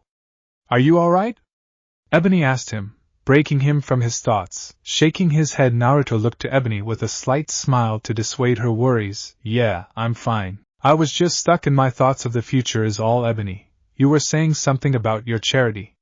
Seeing that Naruto was back in the realm of the conscious, Ebony went back to talking. Well, my charity is mainly trying to get relief for the less fortunate, as well as the hungry and starving, though we do help in raising funds for medical research to get rid of some of the more nasty diseases in the world. We recently helped cure the Patterson's disease with our funding, so we're especially proud of that achievement. When the people thanked us, it just made me so happy to see all the good we were doing and makes me want to do more for the people, she said with a smile at the memory of all the people thanking her and the other representatives of her charity for all their hard work, the tearful thanks, the blessings they received, and the veritable tidal wave of thanks they received just helped drive her to do more for the people. Naruto could only smile at the woman as she animatedly talked about how she helped people in her job. She seemed to be a nice person with the way she spoke about helping people. Wow, that's impressive. Curing a disease is no easy feat, Ebony, and I'm sure, just as I am, the world is thankful for you getting rid of the disease, Naruto said with an exaggerated gesture of thanks to the woman, getting a giggle from her at his display. No, I didn't really do anything. I was just able to get people to be aware of the issue and they gave the money to us to use for our funding of the cure. It's not really a big deal. Anyone would have done it. She waved him off in her modesty. Really, it was no big deal. She just did what any good person would do. She didn't see it as a big deal, but people just kept telling her it was a really big deal. Modest too, my Miss Brown, what next, can you fly? Naruto joked as Ebony just snickered at his good-natured jab at her character. Of course, one has to be modest when it comes to my line of work, but I love it, so it's not an issue or anything, it's just who I am. Though sadly I cannot fly, Mr. Naruto, she teased back with a hand to her head in an act of counter-teasing him. Naruto snapped his fingers. Darn! That would have solidified my notions of you. This got a slightly bemused look from Ebony. Oh? And what notions would that be, Naruto? She questioned, wanting to see where this went. Why, the notion of me sitting across from an angel, of course. You have the good nature and beauty of one. It's just if you could fly, then that would have proven my notion, my dear. Ebony blushed a little at his compliment, taking a sip of coffee to hide her slight embarrassment. See, charmer, I bet you say that to all the women, she said as her blush cooled, getting a shake of the head from Naruto. No, I only say that to those who bowl me over and bring me out for coffee, he smiled, getting her to look slightly guilty at the thought of her earlier accident. Ah, well, I did say I was sorry. She nervously chuckled, getting a laugh from Naruto. Indeed you did. Still, I do appreciate you bringing me here. The coffee isn't bad and the company is very good. There's not a lot of people I can just unwind like this with, you know, he said, getting a nod of the head from the woman in understanding. Yeah, I mean, it's just like you seem so open to me, so it's easy to talk to you. Looking down at her coffee, Ebony subsequently looked at her wristwatch on the wrist holding her beverage. Oh no, I have tea to get ready. The charity event I'm hosting is in 30 minutes. I need to get home soon. Finishing his coffee, Naruto brought out his wallet, paying for the coffees as the waitress came. Well, I could drive you to your home. It's the least I could do. Plus, I would like to do this again sometime if that's okay with you. Ebony gave a tentative smile. Yeah. I mean, sure, I would like that very much. Clapping his hands together, Naruto got up. Great. Well, let's drive over to your apartment then. The sooner that's done, the sooner we can arrange for another outing for the two of us. With that said, they walked across the parking lot to where Naruto's car was parked. 15 minutes later, Naruto drove Ebony to her apartment with her directions guiding him there. Getting out of the car, Ebony handed Naruto a card with her number on it. Here you go. Call me when you want to go out sometime. Hope I see you soon, Naruto. She winked with a slight sway to her hips as she walked to her apartment. Naruto smiled as he pulled away from the curb. Today was a good day. XXXXXX. Easy with that. I don't want you to get us fired for this, Sam, just because you broke something. The moving guy yelled to the other as he bumped into the house they were moving boxes into. Currently, their moving company was hired by a lawyer new to Chicago, and most of the things he had looked pretty expensive. The last thing Mark wanted was for his clumsy partner Sam to get them fired because a high-end client's belongings came out of this broken. Yeah, I had you the first time, man. Don't get your panties in a twist, man. I got it, retorted Sam as he went back to the truck to get a particularly heavy box. Rushing over to Sam, they both grabbed the large box and heaved it through the house. Watching this happen from his window, Huey put down the binoculars he was using to watch. I didn't know that house was for sale, he muttered, wondering who bought the house a few houses away from them next to the large empty lot with a sign reading for sale. Still, they're waiting for someone to buy the land. Like someone has the money to buy that piece of property. You'd have to be like a millionaire recording artist or something to afford it. Going over what he knew, Huey couldn't think of anyone he knew that would move into the house and was curious on who was moving in. It pays to be prepared after all. On that inquiry, Huey scratched his afro-clad head in thought as he went to investigate the new neighbor by asking his grandfather on what he knew about the subject in question. Walking down the stairs, Huey passed his brother on the steps, who was currently looking at a magazine covering the debacle of R. Kelly's recent death in prison. Some people just have the worst of luck, it seemed. Apparently Mr. Kelly made a few lewd comments about one of the inmate's sisters and, given his new reputation as a child molester, was taken seriously and got him a crushed skull from said inmate. That's what the idiotic get in prison, death. Huey walked up to his grandfather Robert J. Freeman, watching a rap video, staring at the scantily clad behinds of the female dancers surrounding the rapper. Robert Freeman was an old African-American man of unknown age, since he himself couldn't remember his age and never really celebrated his birthday, clad in tan slacks, brown loafers, a green long-sleeved tweed shirt that bulged a good amount around his round stomach, and square glasses. Robert painted the picture of an average senior citizen with his bald top with gray hair on the sides of his head. Brown eyes never leaving the screen. He had to clear his throat a few times for his grandparent to come out of his dazed state. "Whatcha want, boy? Can't you see I'm in the middle of something here?" Robert reported, swinging his hand to the TV. Huey kept his eyes on his grandparent, ignoring his statement. "Granddad, do you know who's moving over to the house across from us?" Seeing his grandfather's confused expression, Huey continued, "The house that was occupied by the crazy white woman with the evil cat.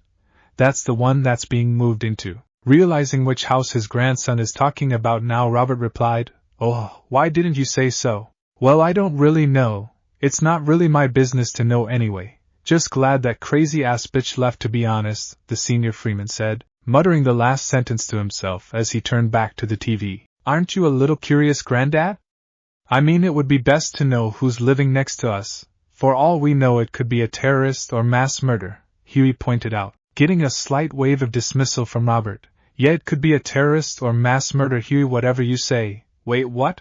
Sighing at his relative's seemingly wandering mind, he repeated himself. "Yes, a terrorist or mass murder, or even worse, like I said." "Granddad, you really don't know who's moving over there?" Robert, with a slightly panicked face, shook his head in negative. "No, I don't know, but maybe it would be best if we did a little investigating on this. Hell, I just got out of the ghetto. I don't want another gangbanger to come in and ruin my retirement," Granddad said with a new fire in his eyes at the thought of stopping an intruder in his place of peace. "Ain't no troublemaker going to ruin his hard-earned rest. No, sir." Getting up, Robert walked out to the door with Huey in tow to see who was moving into their quiet little suburb. At the house in question, Naruto pulled up to the curb, coming out of his parked car with his phone to his ear. "I told you that I won't budge on the matter, Mr. Slickback, and I meant it. I don't want any of your employees near here. It would just keep the people's focus away from the product coming in. I don't need to tell you that the narcotics have to circulate for a while before your employees can truly come around and do what they're supposed to with more subdued members of this place of residence." Good. I'm glad that we understand each other. I'll speak with you on the Hillary issue later." Hanging up on the pimp, Naruto walked to his new home away from home. His new house was a 2-story with a dark gray roof and cream-colored paint job on the exterior and dark gray roof. The inside of the house has 1 bedroom, 2 guest rooms, a common room, kitchen, 3 bathrooms and a room that was big enough to become his new training area. The backyard was custom made per his request to look like a Japanese rock garden, complete with a small waterfall and tiles to help him cope with living in the States. It was more of a relaxing thing than anything, but he was glad for it. Walking into the house, he was looking over the boxes that were littered about the common room of varying sizes holding his things. The workers he hired were leaning against the wall having a small conversation. "I'm telling you, Mark, this house feels like it's haunted. Like, ghost haunted," Sam said with a paranoid look crossing over his face. Mark rolled his eyes at his partner. "I highly doubt the client would buy a haunted house, Sam." Sam shook his head. No. It's definitely haunted. Can't you feel the weird feeling of the house? It's like we're being watched, studied. Like a mouse looking for cheese in a maze. Thank you for getting all my things here in one piece, gentlemen. My living arrangements aside, you can tell your employers I'll keep in touch if I need anything else. Oh, and here's a little extra for your troubles." Bringing out 2 $100 bills, Naruto tipped the 2 movers. Mark tipped his hat. "Thank you, sir. Have a nice day. Come on, Sam. Let's go." With that said, Mark dragged Sam out with Sam staring at the dollar bill in a daze. Looking over the boxes, Naruto rolled up his dress shirt sleeves and started to put things in their proper place. On the outside, Huey and Robert were walking up the driveway, passing the luxury car by the curb. Whistling, Robert looked through the window to get a better look at the interior. "Oh my, look at that! Huey, can you see this?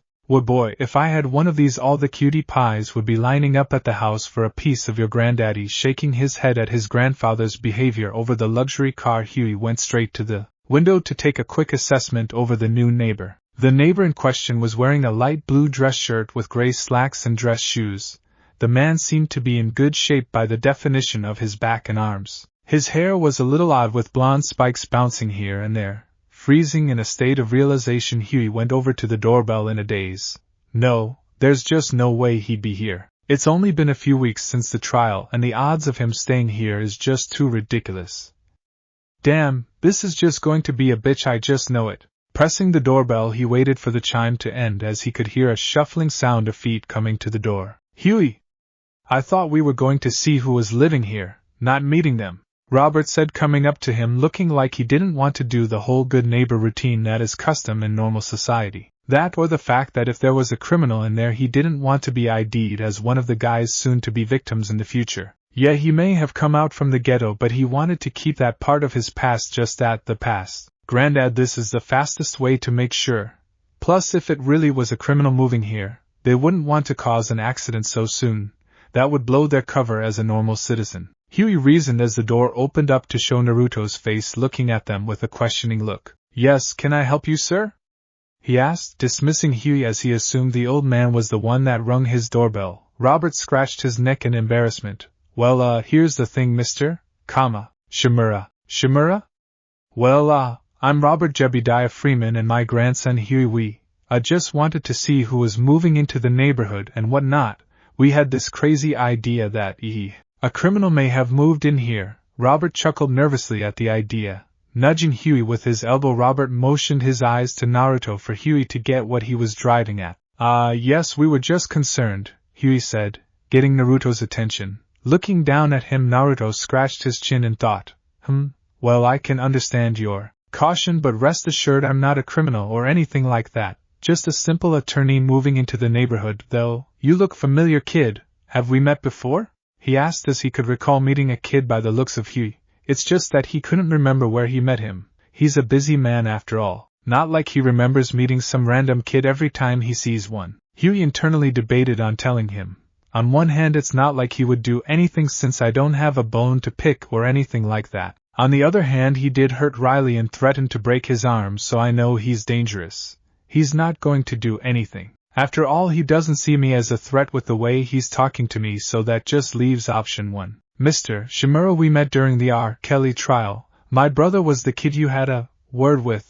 The one you twisted his arm to the brink of breaking it. This got a shocked look from his grandfather and a spark of realization to cross Naruto's eyes. Ooh, you're the kid that called out to the brat. Well, can't say I'm sorry about it since I was defending my person. Naruto shrugged his shoulders.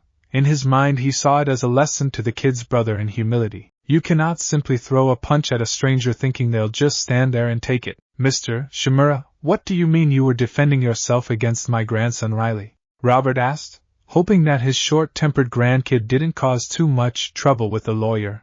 The lawyer in question crossed his arms. Well, your grandson said a few words in anger and attacked me with the intent of doing damage to my body. Naturally, I wouldn't have that, so I took his offending limb and twisted it to the point of dislocation and pain on his person. Doing so got him to stop trying to hurt me and got him to learn not to attack someone he barely knew due to misplaced, asinine aggression. Honestly, if he had problems with Kelly going to jail, he should have bothered the judge and jury.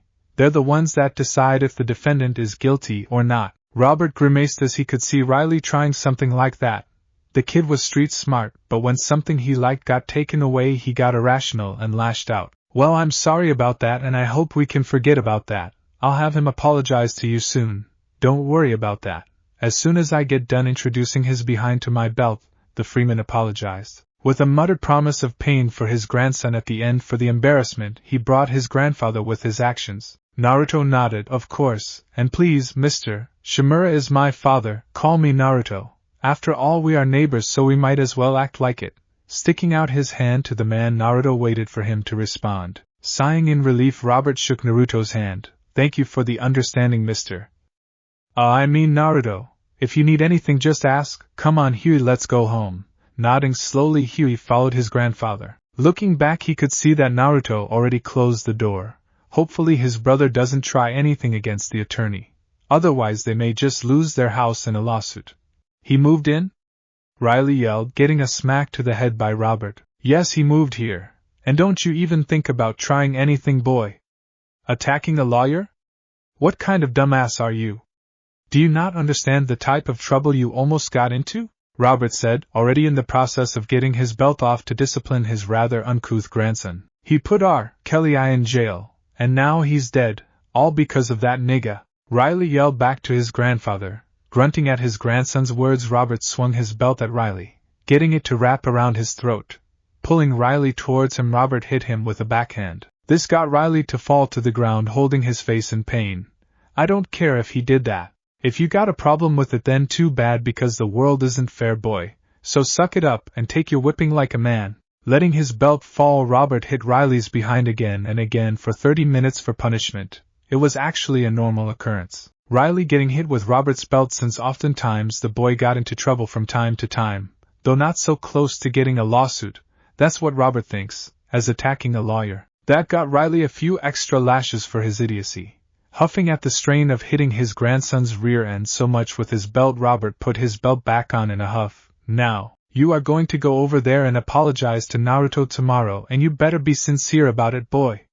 If you don't, you'll get another beating. Now get out of here. Clutching his ass in pain, Riley waddled to his room. Not sorry in the least for what he did, since in his mind he was justified and nothing would change his mind.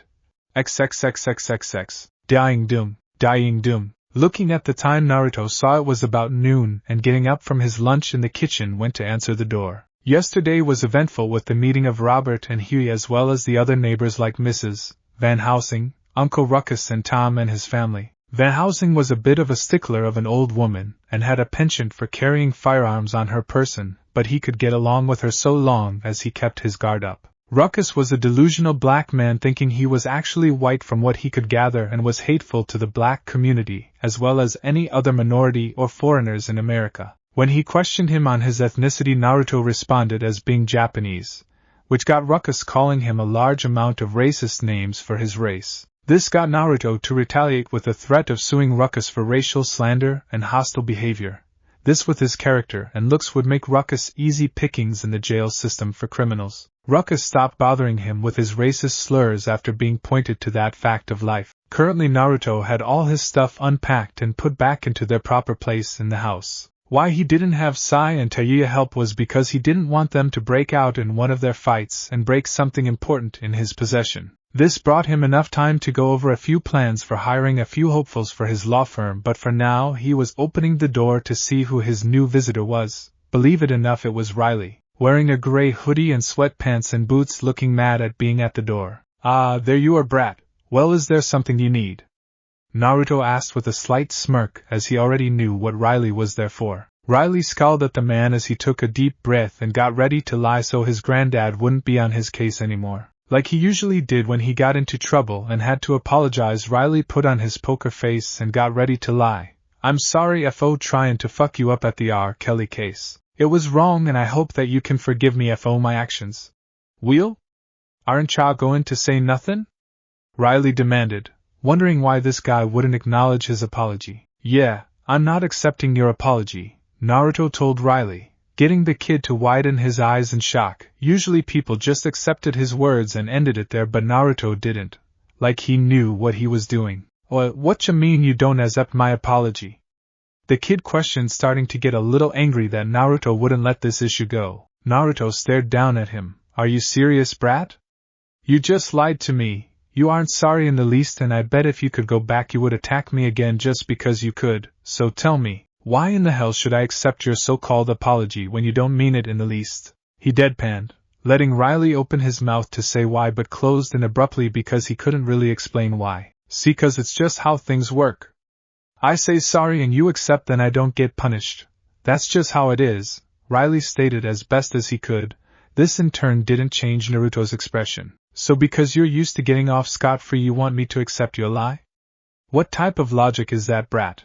Naruto said, thinking on the stupidity of Riley's statement. Really, what was this kid learning? Saying sorry just because he got in trouble and lying about it just so he wouldn't get punished anymore. If Naruto did that in his early years, he would have been beaten within an inch of his life for such a sign of disrespect. Riley sneered, "That's what I just said, nigga."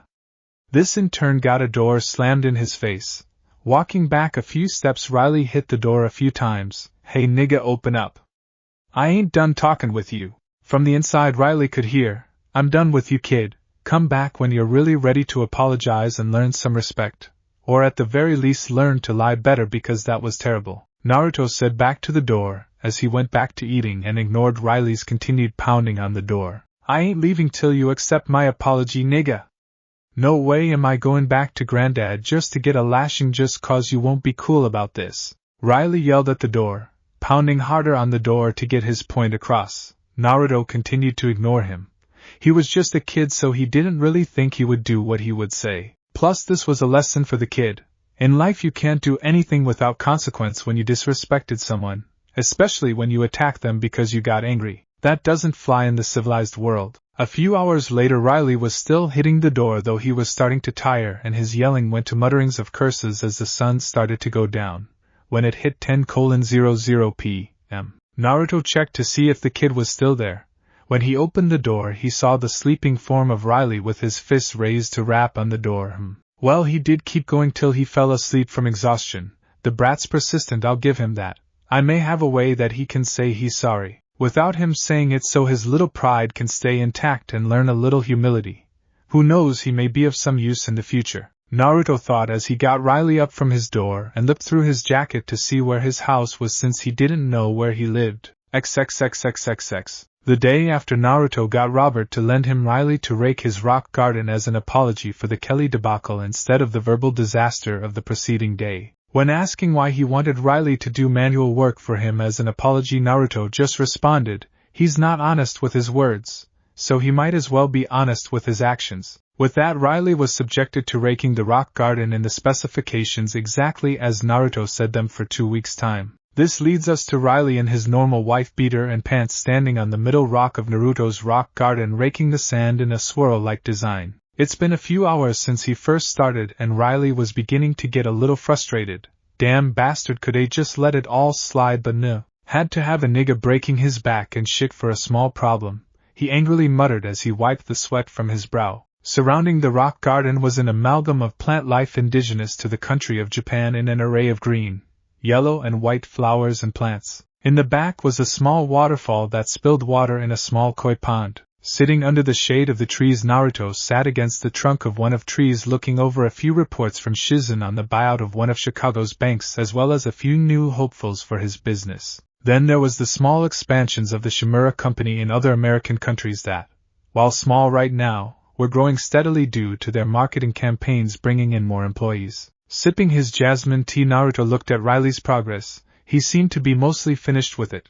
The quality wasn't that good, but that would go up with practice. He would just wait a few more minutes for him to be done, and then tell him to stop. 10 minutes later he called Riley over and made sure that he hopped from rock to rock so he wouldn't have to start over, and handed him a glass of water. "There you are, a glass of water for your hard work. A sufficient pay, of course," Naruto said as he went back to looking over the business reports. Riley drank the glass of water with gusto so he could quench the thirst that he built up. Finishing the water, Riley looked to Naruto as he kept looking over the papers in front of him, crossing off a few words and writing a few notes here and there in red pen. Completely ignoring Riley's presence for the papers in front of him, Naruto spoke after a long while of silence. "You can leave, Riley. I'll see you tomorrow at 10 a.m., just like today." Riley made to move but stopped and sat back down. Looking back up, Naruto saw that Riley was still there and spoke. "Yes, is there something you want, Riley? Why are you having me do this, nigga? I mean, you could just let it go, and that would have been the end of all this. Why do you want me to work and slave away on your crappy rocks and sand?" Naruto smiled slightly at the question. Seeing a little bit of Taiya in that answer, Naruto remembered an incident where she was forced to do the same thing Riley is doing for him when she ate some of his Ka-san's specially made cookies. Except she had to do it for a year with weighted clothes and having the family servants throw things at her. "Because you wouldn't learn anything from just apologizing, Riley. This is a lesson as well as a punishment," Naruto responded, finishing the marking of the reports and laid them down in their folder, which technically was true since that was one of the reasons. Plus he wanted to have a good image for the public, so if he got close to some of the residents it would only elevate him in their opinion for being a good citizen. "See, that's the type of shit I don't get. Why are you doing this lesson shit?" Riley asked, still not getting why Naruto, a complete stranger, would do this. Naruto just scratched his chin. "Well, you seem like a bit of a rash kid, but you have a bit of good in you hidden under the thug-like exterior you're trying to paint for everyone else. So I'm just trying to help you be a bit more humble. As to why I'm doing this, well, I'm just a nice guy. That's all the reason I need." Riley stared at Naruto for a few seconds in deep thought, then got up, walked away. "See you tomorrow," he called back as he left to reflect on what he was told. XXXXXX. In the next few days Riley went and asked around about Naruto Shimura after he did his daily raking. From what the people were saying, Naruto was a lawyer and businessman that didn't take shit from anyone. He got people to follow him and work for him due to his charisma and smooth talk, but when you messed with him he would sooner break your legs himself than let someone else do it. He was proud like that, and dangerous from how he could see it when he heard from a few of his homies how some of the more violent gang members of their clique went after the rich man in hopes of robbing him. What they got out of it was a trip to the hospital for 5 months in intensive care due to the damage he did to them.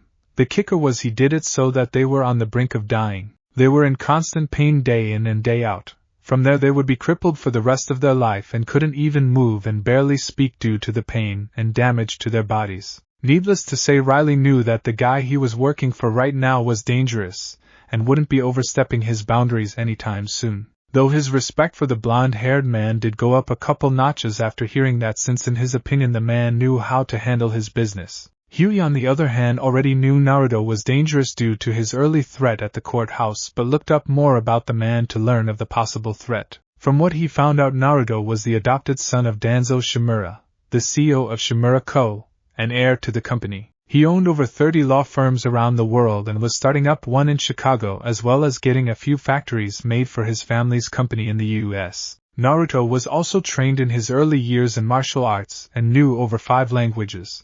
Then he started to look into the Shimura family's competition and saw that in Japan there really wasn't any competition. From his research he found that the competing corporations and businesses either went bankrupt, merged with Shimura Co., or the CEOs died in mysterious circumstances. Needless to say, he could piece together that the company seemed to get rid of its competition in more ways than one. Whether Naruto knew about his family's dealings or not, Huey didn't know, but he knew that he had to be extra careful around the man and figure out how he could take him down if he became a threat. To the rest of the neighborhood, Naruto was just another person living in the suburbs. This is what Robert saw him as, just like everyone else, as Naruto would talk to him from time to time and offer legal advice for a fee. Robert would decline, but Naruto knew he would cave eventually due to his persuasive abilities.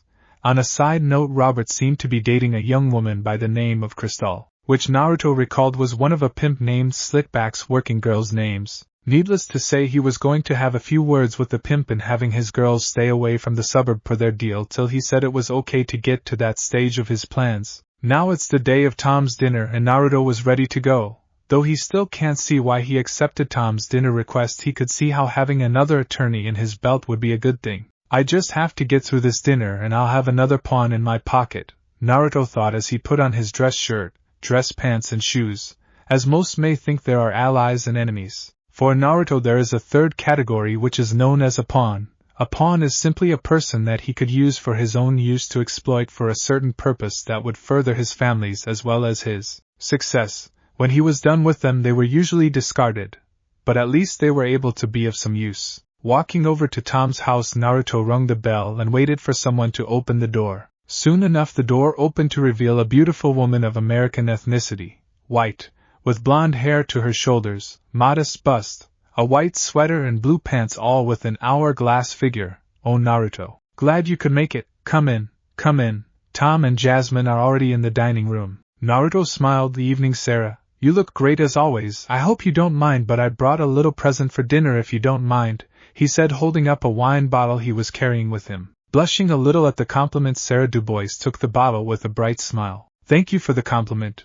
Oh, and the wine too, she giggled a little as she waved him and clutching the wine bottle a little tighter as they went to the dining room. Naruto had been over a few times before at Tom's insistence so he could get to know the man and share a few ideas on the justice system, as well as to see how useful Tom could be in the future. During those times he would usually find Tom's daughter and wife at the house where he got to know them as well.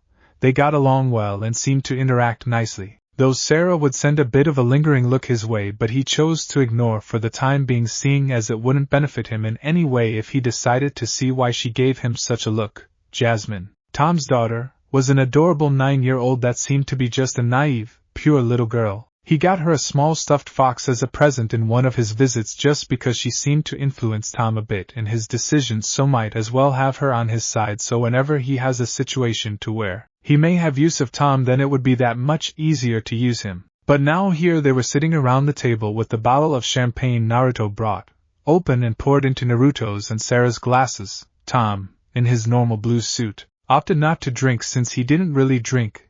Plus he wanted to be as clear-headed as possible when he talks to Naruto about a certain issue he is having at work. Currently Tom was working on a legal case involving a resident of Flowerida vacationing in Chicago who was murdered a few weeks ago. Apparently the victim was taking narcotics to deal with his depression and ran up a debt to the dealers of the drug in question. Simply put, he was killed due to his inability to pay his due. In addition to that, his belongings were stolen, and even his bank accounts were liquidated. Whoever took his worldly riches and possessions wanted what they were owed and left no trace beside the dealer that sold the drugs. What Tom is having a hard time with is proving the dealer was the one who killed the victim. The dealer had a solid alibi as well as witnesses.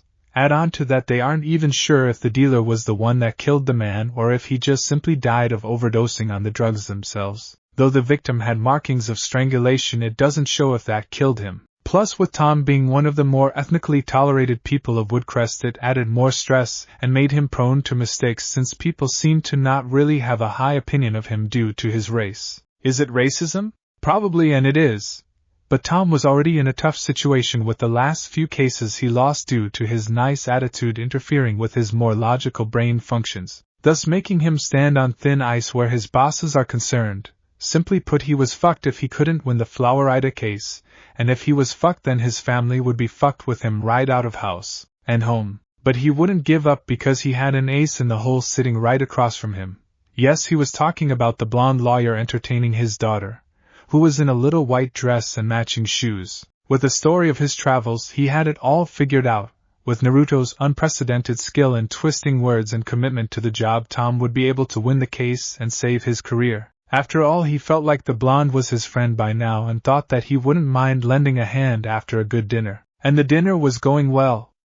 Mr. Shimura seemed to like the house, his family and Tom's work ethic. Now all Tom needed to do was ease him into the idea of helping him with the Flowerida case. It wasn't as big as the ones Naruto had done in his career, like the PGE negligence case, but it would go a long way in saving Tom's career with Naruto's help in winning the case. Taking a deep breath, Tom tapped his water glass with his spoon to get his family and Naruto's attention.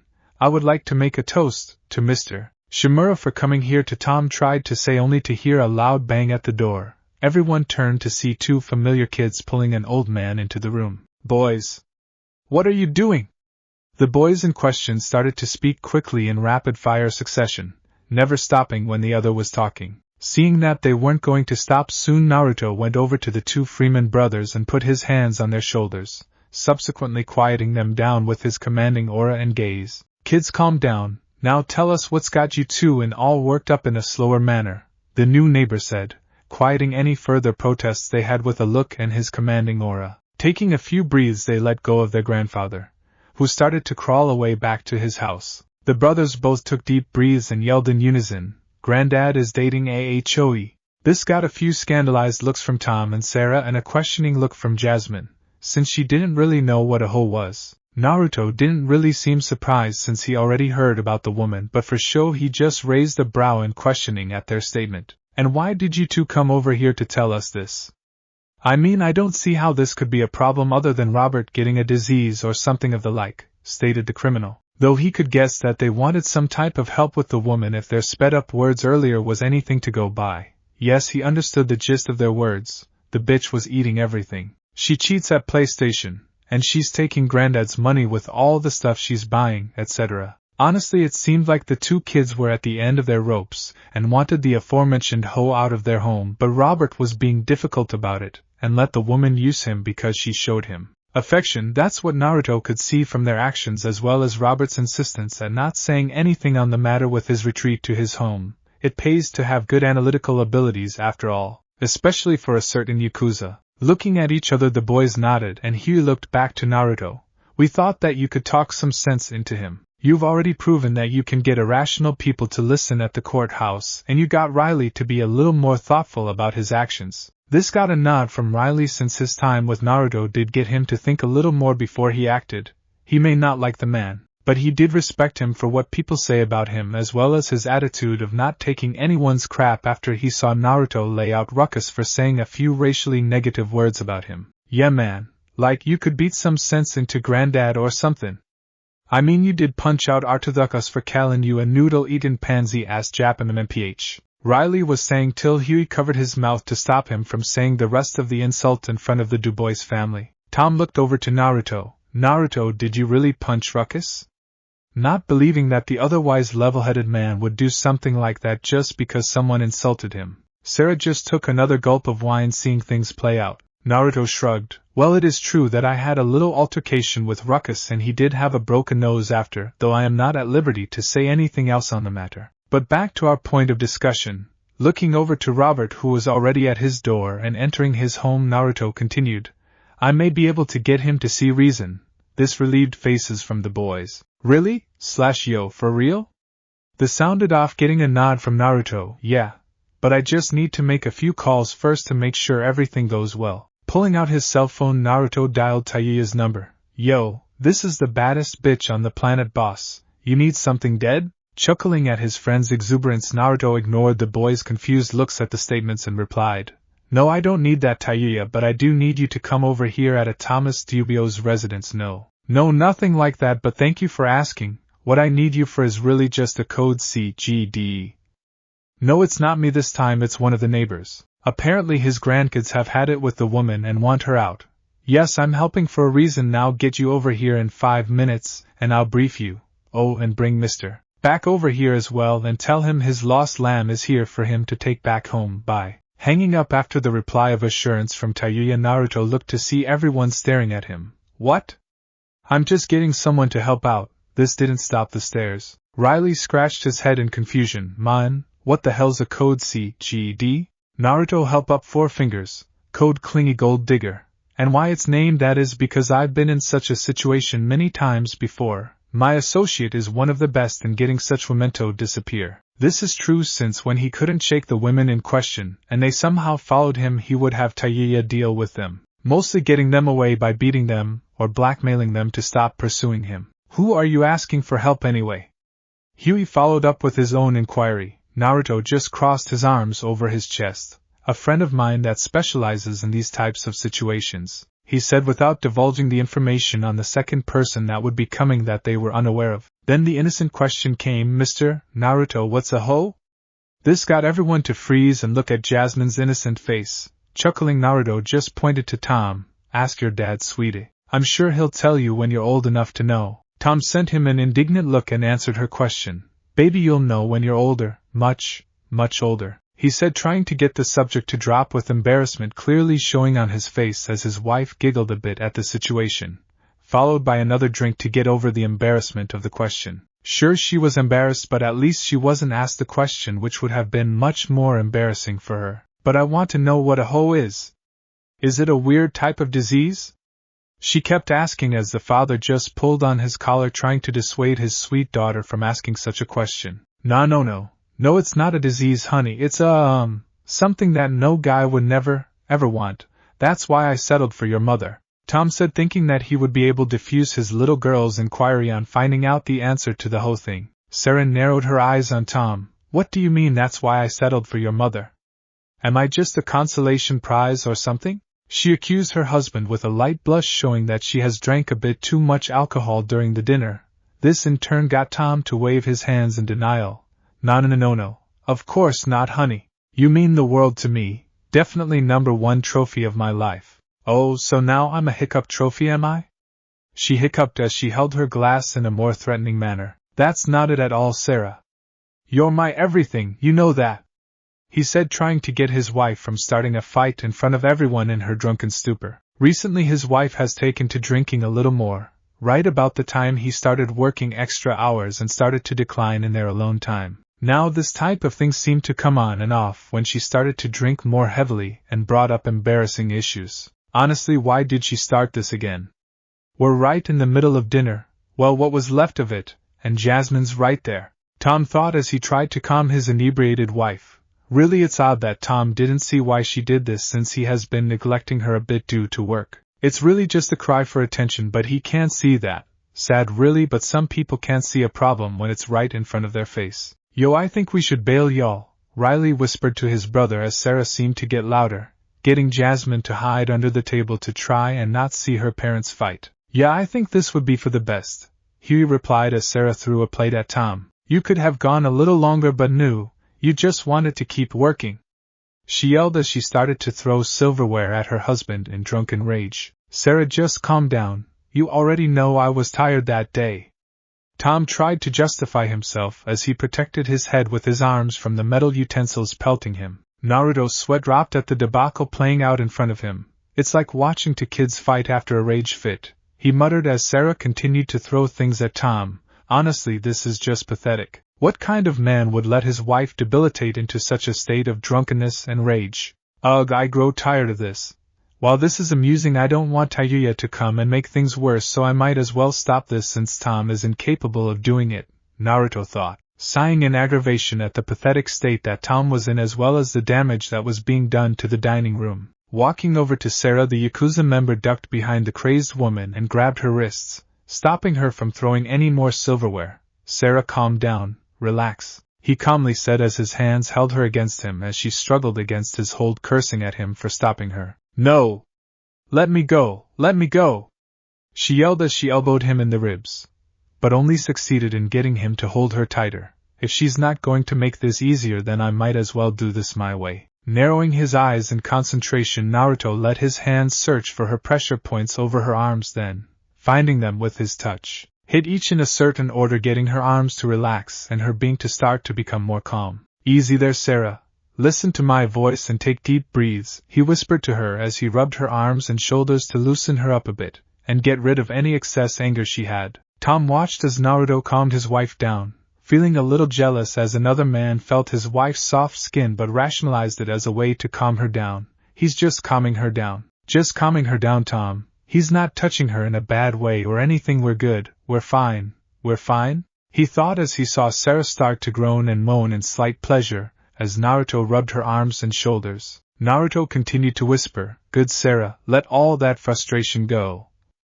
Let all your worries leave you, let it all wash away. Continuing his efforts to keep Sarah in a calm state, Naruto got an idea. Well, they did say this is a good way to relieve stress, might as well kick things up a notch. With that thought, he started to turn his efforts to a more pleasurable outcome than calming, letting his hands give the woman in his arms a new sensation, a more sensual and pleasing one at that. This in turn led to his fingers dancing over her smooth, creamy white skin, sending sparks of pleasure and bliss through her body. Letting his eyes wander over to Tom, Naruto saw that he was hiding behind the table, letting Naruto keep calming Sarah down. Well, I guess his will is weak to be my ally. It seems if he lets another man give his wife pleasure, pawn he will be then. Looking back down at Sarah's blushing face, Naruto kept going, adding a little more force to get the desired effects on the woman. This incited more moans from the married woman as Naruto hit a certain sensitive area, getting her breath to hitch as her body locked up in pleasure as her mind shut down from the overload of ecstasy. Oh, yes. Yes. She thought, with her tongue starting to come out of her mouth as she felt a tidal wave of pleasure hit her and consequently knock her out from the sensory overload. Stopping her from falling down, Naruto held her at arm's length and walked her back to her chair. Sitting her down, Naruto got her to be as comfortable as she could in her comatose-like state. There we are. She'll be out for a few hours, Tom, and you're welcome. I'll talk to you later. Right now I gotta help the boys. Tom got up from his crouching position, his arms uncrossing from his face with a few cuts on his face from the onslaught his wife threw at him. Wait. I still need to talk to you about something. Naruto turned and waved Tom off, leading Huey and Riley to the door. Yes, of course. I'll be sure to get back to you on that. Hearing no more screams or metal hitting people, Jasmine got out from under the table. Bye, Mr. Naruto. See you soon? Naruto turned back to her at the door, a smile sliding over his face. Of course, Jasmine. See you soon. You be a good girl now. Bye. He waved to her as he exited, with the boys leaving a knocked out Sarah, a cut up and confused Tom, and a smiling and waving Jasmine in a dining room filled with utensils on the floor, in the wall, and some on the ceiling.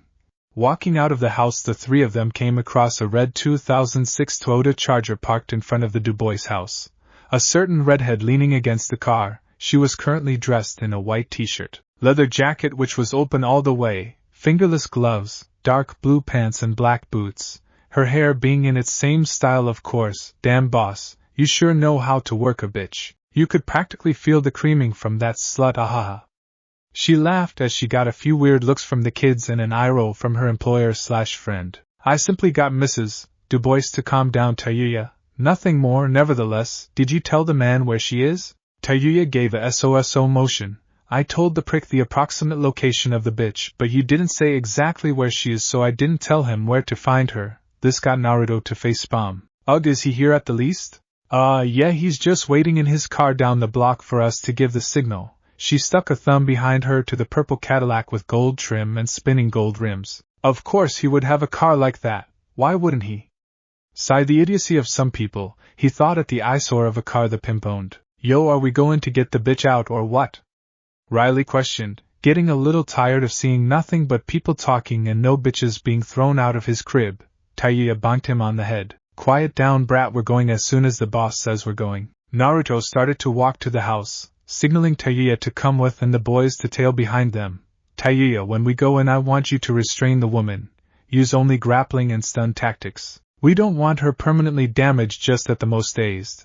Tayuya wanted to protest at that, but with a glare from Naruto she acquiesced to his order. Alright, no maiming, damn. Taking all the fun out of it, boss. Naruto looked over to the boys, Huey and Riley. You are going to help me keep your grandfather from flipping out and interfering with Tayuya's work. This got him a questioning look as well as a confused one from the boys.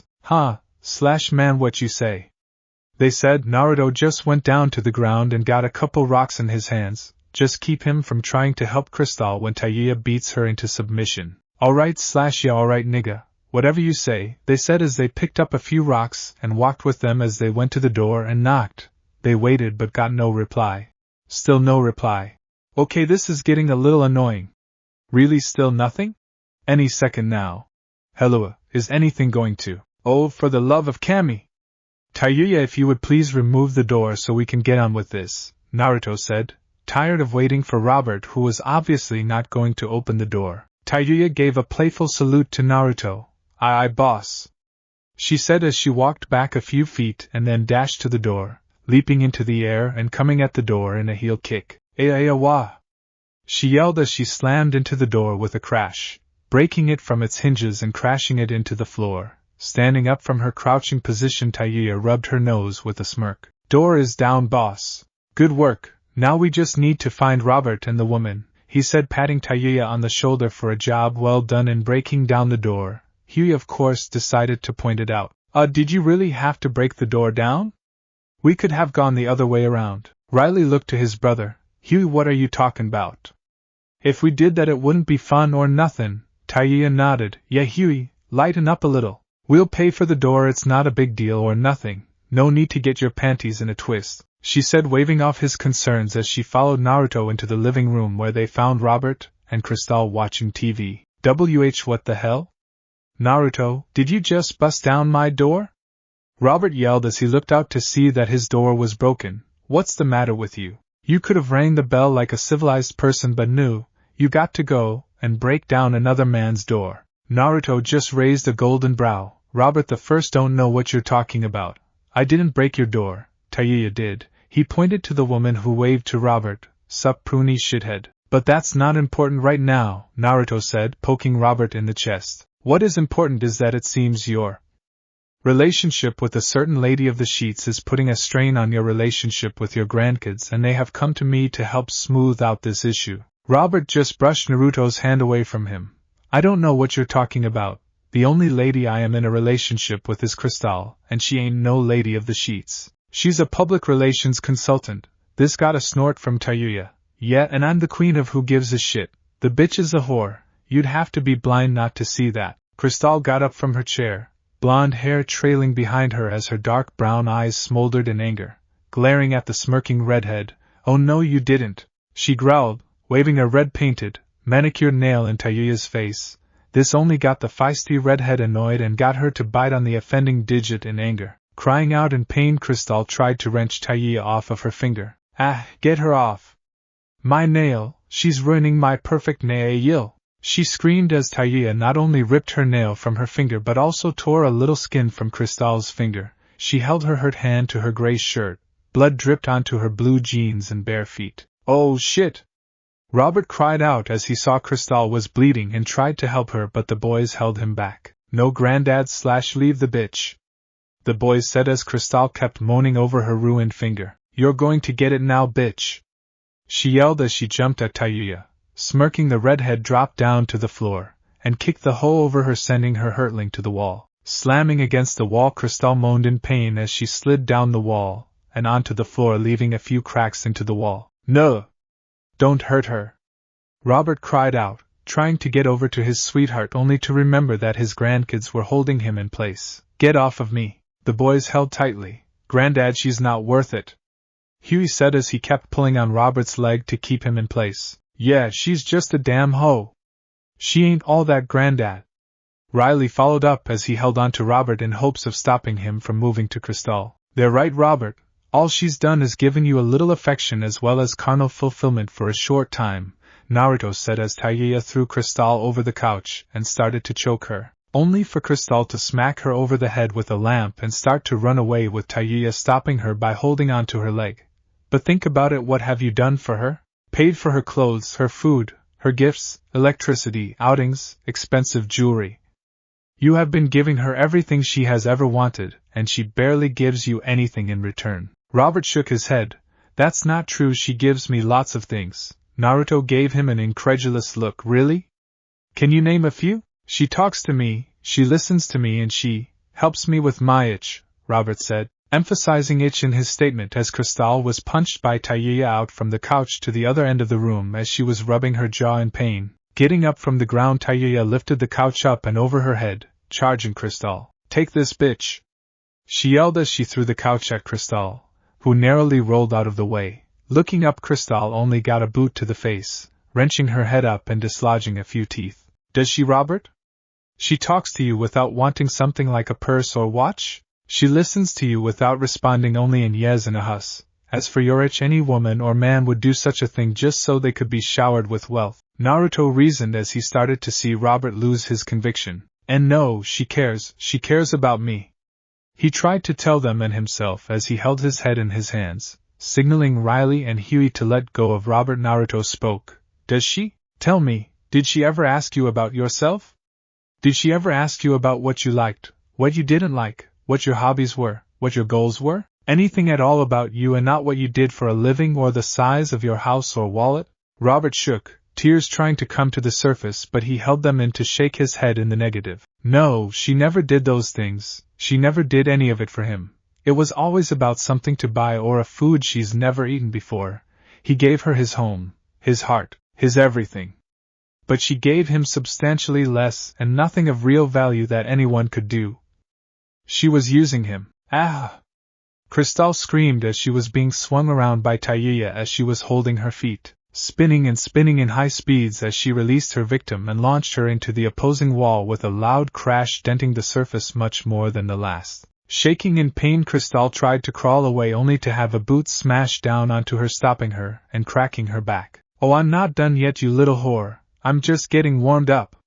Tayuya smirked as Cristal whimpered in pain. Grabbing her blonde locks, Tayuya dragged her to the middle of the room and let go to drag the couch close to her. Stepping onto the couch, Tayuya started to get ready for her finisher. Seeing Robert start to break, Naruto went for the killing blows. Now Robert, you can't blame her. After all, she is a whore and all they care for is money. How is she a whore? Just looks at the signs. Tell me, has she propositioned other men in front of you? Robert nodded at this, remembering the man at the restaurant. Has she ever ducked away from a man in a purple suit? Again he nodded with more certainty. Is she fast in high heels? Head moving away from his hands, Robert nodded. Naruto smiled. Then you know what the signs suggest, don't you, Robert? Yes, he knew. Robert knew what the signs meant. They were obvious. The propositions for sexual favors with payments, hiding from purple-suited men, the high heel running of unbelievable speeds. She was. Take it, ho! Came Tayuya's battle cry as she flew into the air, flipped a few times and descended from the air at Cristal at high speed as Cristal gave strangled cries trying to move. Unfortunately that did nothing and Tayuya slammed into Cristal with a loud crash, her elbow crashing into Cristal's back, breaking a few of her ribs. Ah! Oh good, it hurts! Cristal moaned in pain as she felt her body become unresponsive to her will from the punishment she got from Tayuya. Getting up from the ground, the redhead spit onto the downed woman. Heh, take that, you shitty whore. Nobody's going to want to fuck you now that you're all fucked up. Take this as a wake-up call. Nobody fucks with Tayuya Shimura. She smirked in victory as she dragged her victim over by the hair to her boss. Robert, you know what she is, Naruto repeated, wanting him to clarify and solidify the reality into his head so he could move on from her. Robert gulped but nodded. Yeah.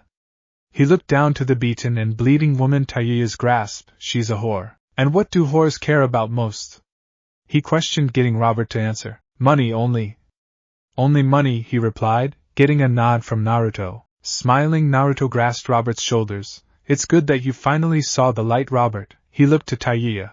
Come on, Tayuya. Let's bring this one back to her employer. Nodding, she dragged the woman out the door. Huey spoke up. Wait. Naruto, how do you know her employer? Naruto shrugged his shoulders. I know him because he hired me on a case. He was actually one of my clients. Which is true in a way, since a pimp named Slickback did hire him for a job, just not a legal one. Huey scrutinized Naruto for a bit, trying to sense a lie but found none, and nodded slowly. Alright, thank you for your help. Riley smiled. Yeah man, you got Granddad to let the bitch go. Thanks a lot, now we don't need to worry about her no more. He said, being truly grateful for once. Now they had their house back and all. Yeah Naruto, thank you for convincing me about Cristal. I won't be so gullible when it comes to women the next time I'm with one. You really helped us. Couldn't thank you enough, Robert said as he gave a small smile in thanks for his neighbor helping with their problem. Naruto smiled. It was nothing. I was just being a good neighbor, he said as he left the Freemans to see a pimp about his hoe. Hey! Wait, who's going to pay for the damages? XXXXXX. I swear I didn't know she was gone until her shift came. You must understand I can't know where every one of my girls are. I could be held accountable if things go down, so I have people for me that keep an eye on them. How was I supposed to know she would kill the guy just to get away? Slickback said as he sat in front of Naruto. Currently they were in a dark room. Only 2 metal chairs and a table as company. A single lamp light illuminating them from above as Naruto stared at the pimp in contemplation. You should have taken that into account when you paid your girls so poorly, Mr. Slickback. If I wasn't there, you could have seriously sent my plans into a little disarray thanks to your negligence," Naruto said, slamming his fist into the table to get his point across. Naruto sighed. "Do you know why I'm able to operate around here so easily?" The man nodded slowly. "There's barely anything blatantly illegal going on in the area, so the cops aren't around as much." "Correct. But if something like, say, prostitution started to happen, then the other criminals would think it would be okay to use this area for their own purposes. Then more and more start doing so, to the point where Woodcrest would become a hub for illegal activity for everyone. If that happens, the police and government would strike down anyone in the area with extreme prejudice," Naruto said, slamming his fist into the table again, making a dent in its frame. "And you don't want that to happen because you couldn't control one little bitch. Do you, Mr. Slickback?" he rhetorically asked the pimp. "Hell no.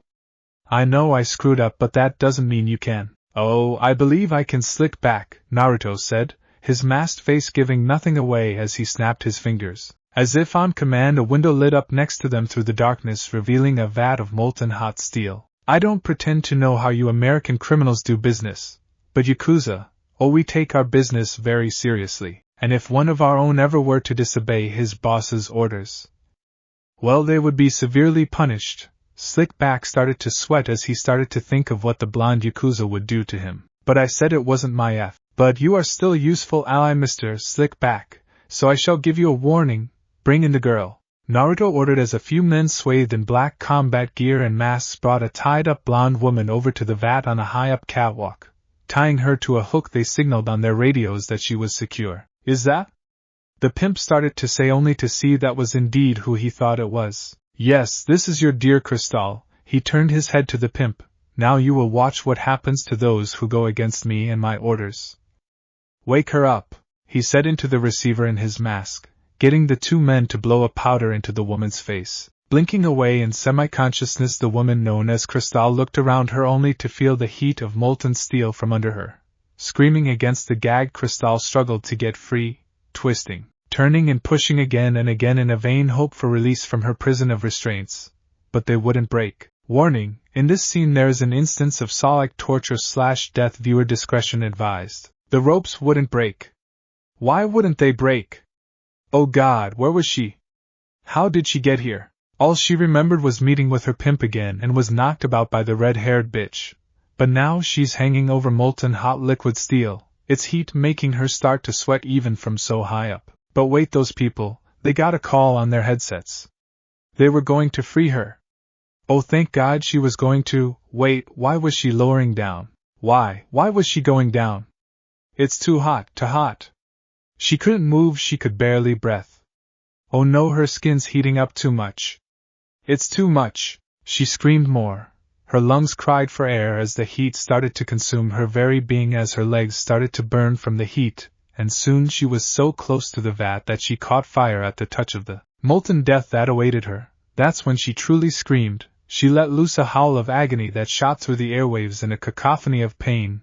Her legs were melting away from her body. Her bones were being charred into nothing as the flames crawled up her skin as her legs kept going into the vat. Her screams kept going as she shook and cried in agony as she was consumed by the fires and molten liquids. Burning tongues of flame scorched her skin and wrenched her skin and flesh from her bones as she was slowly dipped into the vat of death. Her cries becoming lower as the flames and liquid heat took her more and more into themselves, leaving no room for her screams. She couldn't feel anything but pain. Nothing else mattered anymore but the pain. She was dying, she would die. She couldn't see anything but the flames. This is nothing but pain and agony. Her stomach was gone and her hands were next in the sea of flames. She was losing herself. She was going away in the molten liquids of death. She could move as the liquid and flames came over her, encasing her in their pain, in their being of death and pain, of burning and death. She couldn't escape this death. She wouldn't move anymore. Her being was broken, her mind gone. Her soul departed just as the flames consumed all of her. Her clothes were destroyed. Her body was burned into nothing. Her flesh was nothing but ash in the molten liquid. Her organs were gone in the flames. Her eyes were gone in smoke. She was gone. Nothing of her would be left. Crystal was gone. She was one with the flames for her actions. End torture/death scene. Slickback couldn't hold it anymore. He let his lunch come back up and threw up onto the ground after seeing Crystal be burned and melted alive. The horror he saw. He turned to Naruto, who still had his mask on, who seemed to not even bat an eyelash at the death of the woman. He didn't care. Because all that went against his family would be burned to ash. All that defied them would die in their vengeful fires. Because they would all be burned by the Yakuza. Burned by their will of fire. Some nights make a person feel truly thankful for their lives. Their happiness at an all-time high, their dreams coming true, their every desire would be filled. A simple good night out on the town. Ah, serenity. Please God. Please. Fumbles as he runs, catching himself as he passed through the alley. Pulling himself together, the man kept running, never stopping through the dark as he hit every obstacle he could possibly hit. But he didn't care, he didn't stop. Okay, maybe it wasn't one of those nights. He couldn't stop after all. Prey needs to give their predator a chase. Said prey in question couldn't find a break this night. Per man had ticked off the wrong son of a bitch, stole from the wrong people, and of course, couldn't pay for it with any amount of money he had. Oh no, he couldn't pay with money, but blood would suffice. Shit! The prey screamed as a dart from the shadows slammed into his shoulder, making his arm go numb in a few seconds as its poison spread. His motor functions began to falter as he tripped into the wall. Breathing heavily as sweat beaded down his forehead, gulping, the prey whimpered as he pulled the dart out and ran farther into the alley as fast as his malfunctioning body could go. His thoughts raced as he couldn't still his beating heart. Did they know? Could they have known? Did everything he's done come to light, or? Another dart and another flew through the air, slamming their sharp points into his shirt and dug into his flesh, injecting their deadly cargo into his bloodstream as he cried out in agony. His body burned. It numbed and burned, throwing him through a loop of unfeeling and pain. He shook as he tried to stay on his feet. His vision swam as he saw a crossroads. Did he turn right or left? Left or right? Up or down? Vertical, horizontal, up, down, left, right. He held his head as his vision came back and left in intervals. He shook as he lost control. His hands came up to his eyes as they began to burn and stop, burn and stop, burn and stop, burn, burn, burn. His eyes. His motherfucking eyes. Ayayawayawa. His scream rang out through the night as it echoed, never waking any of the sleeping residents that night as a hand covered his screaming mouth, a dark chuckle emanating through supple, pink lips. Oh, poor Heinekens, it purred in a poisonously sweet tone. You didn't think you could run, did you? The man only gurgled as his throat started to close, his face changing colors as he clawed at his throat, leaving long red grooves in his flesh as his eyes grew fearful as gloved hands trailed down his neck. Oh, you're suffering? Giggles escape her lips. How delightful brown eyes gleam in delight as the man whimpered and gurgled as her hands trailed down his back and went to his pockets, pulling a wadded paper out from them. The man tried to move, tried to struggle, tried to make his body listen. But oh God, it wouldn't work. Why her? Why her of all people? I'll be sure to bring this back to Orochimaru-sama, she smiled as his gurgles turned to wheezes, his wheezes becoming less and less frequent as he lost more air. His throat wouldn't give him any air, no, it stayed closed against his will. He couldn't breathe. He couldn't have any air. Come on, Heinekens, why won't you breathe? You can any time. Her smile widened as he collapsed, twitching and wheezing as he foamed at the mouth. You got what you deserve, little Haney. No one messes with us, giggles and lets a dagger flash under the moon's rays, coming down at her prey. His eyes listless as her blade bit through his flesh. She savored his suffering, just as her boss taught her. Meanwhile, overlooking the torture, an individual sat atop the rooftop, far away from the deranged woman. His bead never wavered from her form. But he wasn't meant to take a shot at the woman, no. He was told to be only an observer, and he wouldn't risk his employer's wrath by going against his orders. A scowl moved over his lips, seeing the woman tear Heinrich into bloody pieces. A shame, he was useful as a mole. But now he's just another piece of meat for the snakes to swallow whole. The boss will need to know about this development, the man thought as he put his scope away from his eye and slung his sniper rifle over his shoulder, making his way down the stairs to his ride. XXXXXX. It's been a few weeks since the Crystal incident, and things have been running smoothly for the blonde prodigy. His law firm was getting clients left and right after the R. Kelly case. His workforce tripled and his client list was gradually growing. On the other end, his new branch of the family's illegal activities was going quite well. They snuffed a few more small-time gangs and took over their territories, effectively making their presence known as not to be trifled with. It's amazing what a few grisly examples of the former bosses for said gangs did for their expansion, made the living gang members surrender quite quickly and join the Shimuras. Of course, it wasn't all good, for as they were expanding, there have been a few attacks on Naruto's people. Now granted they were new recruits, yes, but they were his people, damn it, and nobody messes with Naruto Shimura's people. Which is why we find our resident criminal driving to get some insurance, well, that and helping the Freemans. Have fun, kids! Don't give Naruto a hard time or your butts will be bloody by the time you step foot in the house, Robert yelled, holding his belt threateningly. The boys nodded as they walked over to Naruto and his car in their usual clothes. Riley looked over to Huey. Yo, you ready to get yo ass whooped, Huey? He raised a brow. If I remember right, I usually win, Riley. The other times it's just a draw between us, Huey answered, getting a huff in return from his brother. Well, this time it's going to be me that's winning. Not you. So you better get ready to eat dirt, nigga. Riley lashed back, smirking. Huey just sighed and shook his head. He didn't see why his brother was so competitive for the last couple of days. It was always like that, he guessed, but lately it's been even more obvious.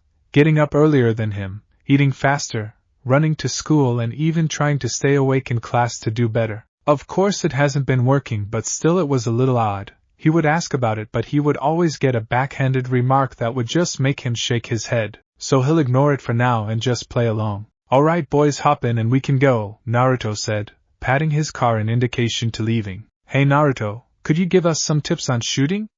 Riley asked, making Naruto blink at the question. He tilted his head questioningly. Why do you ask, Riley? Well, I saw you's got some trophies in the house when I'm just talking my break, and I saw some of them from shooting contests and all that, so I was just wondering if you'd be able to help a nigga out. Huey gained an interested look as it seemed Naruto was thinking over the question. It wouldn't hurt him to give them a tip. Plus it's just paintball, so it's not like he's training them or anything, so it wouldn't have any side effects. All it would do is help them and give him a little credit from them, so he saw no harm in it. Well, alright, I guess I can help you out a bit, he nodded. If you're going to fire, slow your breathing. Relax once you've done so, just aim and squeeze the trigger. That's all you really need to do when shooting and you'll do fine, he said, and got into the car, leaving a confused Huey at the abrupt explanation and a slightly peeved Riley. Why? But hey! That's it! What kind of help is that? That's only one thing. Riley growled as a smirking Naruto just rolled down the window. I said I would help you out, not how much I would help you out. Now get in and let's go. He chuckles at their expressions and rolls up the window. Sighing, Huey shook his head and got in with a scowling Riley. Soon enough they were on their way, pulling out of the driveway and going to their destination. XXXXXX. Yes, Robert, I'll bring them back on the time I told you. No, I'm not going to stay later with them then. Yes, I'll make sure they come back in one piece. Naruto clicked his car's phone function off as it disconnected from his phone's Bluetooth. Currently we find our blonde Yakuza driving through the city with the two young Freemans to a paintball arena. Yo, so are you really going to pay for our shootout, Naruto? Riley asked his boss from the back. That's right, boss. How else was he supposed to see the guy who paid him to clean his yard? For after the time of his punishment ended, Naruto offered him a job as his gardener. After all, it was so hard to find good yard workers these days that wouldn't pay attention to what happened in his house. Naturally, Riley accepted. He was used to the work, and he was pretty good at it if he could say so himself, and so now he got a job with an honest pay for a minor. Of course, Riley, I did say I would, he answered as he pulled up to their destination. Mr. Shimura, I mean Naruto, are you sure you want to be here? I mean, it is a kid's thing here, Huey questioned as he wanted to know just why the lawyer said he would take them when Robert asked him. After the Cristal incident, Robert seemed to trust him a little more. Well, at least enough to push his grandkids on him when a woman he met online was coming to the house. Is that trust? Maybe, probably laziness. But anyway, Naruto didn't mind, so he said he would take them. That, and he needed to get something there. Of course, I'm sure, Huey. Now come on, I'm sure your friends are ready to start, so let's not keep them waiting. Huey and Riley looked at each, then got out of the car as they went into the large building. The establishment had a large sign with large, paint-like letters in green and blue saying Paint Zone. Walking up to the counter, Naruto surveyed the lobby. Large square room, carpeted floor with plenty of advertisement for kids to play paintball. Employees walking around with uniforms caked in paint walked past as he approached the counter. Behind it was a lanky man of mid-30s. Brown hair seemed to be rugged and slicked but couldn't stick as it sat on pale white skin. Looking past the ghost-like visage, black eyes bore into him as his hands tapped the counter in boredom. "Welcome to Paint Zone, where a mess is a must," he said with no enthusiasm whatsoever. "How may I be of service to you today, sir?" Naruto took out his wallet and took out a few bills. "Thank you, Ryan. I would like to reserve the area for 2 hours for the kids behind me and their friends." Huey opened his mouth but Riley covered it, shushing him as Naruto paid. Ryan looked at the bills as he fidgeted. "Okay, it's all yours, sir. Right this way, kids." He quickly swipes the bills and puts them into his register, as he leads them into the door behind the counter to show a large open area. Different shapes of varying sizes acted as cover as paint splatters were everywhere in the area. The area itself was covered in gravel as flooring and a dome of glass as the ceiling. For exits there were only 2 doors. The one that they were coming from was one of them, while the other was a larger 2-door exit. "It's just over here, kids, come on." Ryan went over to a closed-off caged room to their left. Holding a large amount of paintball guns and ammo, the 2 kids rushed in right when Ryan opened it, barreling into him and knocking him down as they raked through all the guns and armor. "Hell yeah!" Riley grinned as he was holding a large automated paintball gun, with 2 barrels that oddly looked like an AK-47, a lot like it if it wasn't for the magazine filled with paint ammo. The weapon itself was almost the size of Riley, but he didn't care. It was bitching. "Riley, you can't be serious," Huey deadpanned as he held on to 2 Glocks, filling them with as much ammo as they needed as he looked for some protection. "Ah, shut up. Course I'm serious, Huey. And I'ma blow you away like a true G. Yo, you'll be all where's Reezy? And I'll be all blam.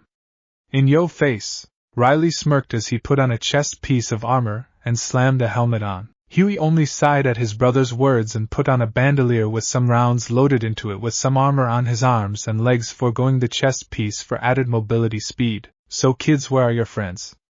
"I didn't see them inside," Naruto asked, a brow raised as Riley looked back over his shoulder to him.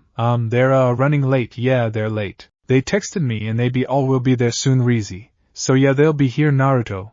He could see that those words just didn't fit. Riley stumbled too much in his words, add on to the fact that Huey looked away and his hand twitched showed that he was nervous. Sighing, Naruto shook his head. "You could have just said that you 2 wanted to go by yourselves. You didn't have to lie." He waves them off as I tried to remark, "Have fun, I'll be close by." Naruto walks out of there as Ryan setups the time for 2 hours on an egg timer. "Seems the place is a little cheap." Huey smacked Riley in the back of the head with a Glock.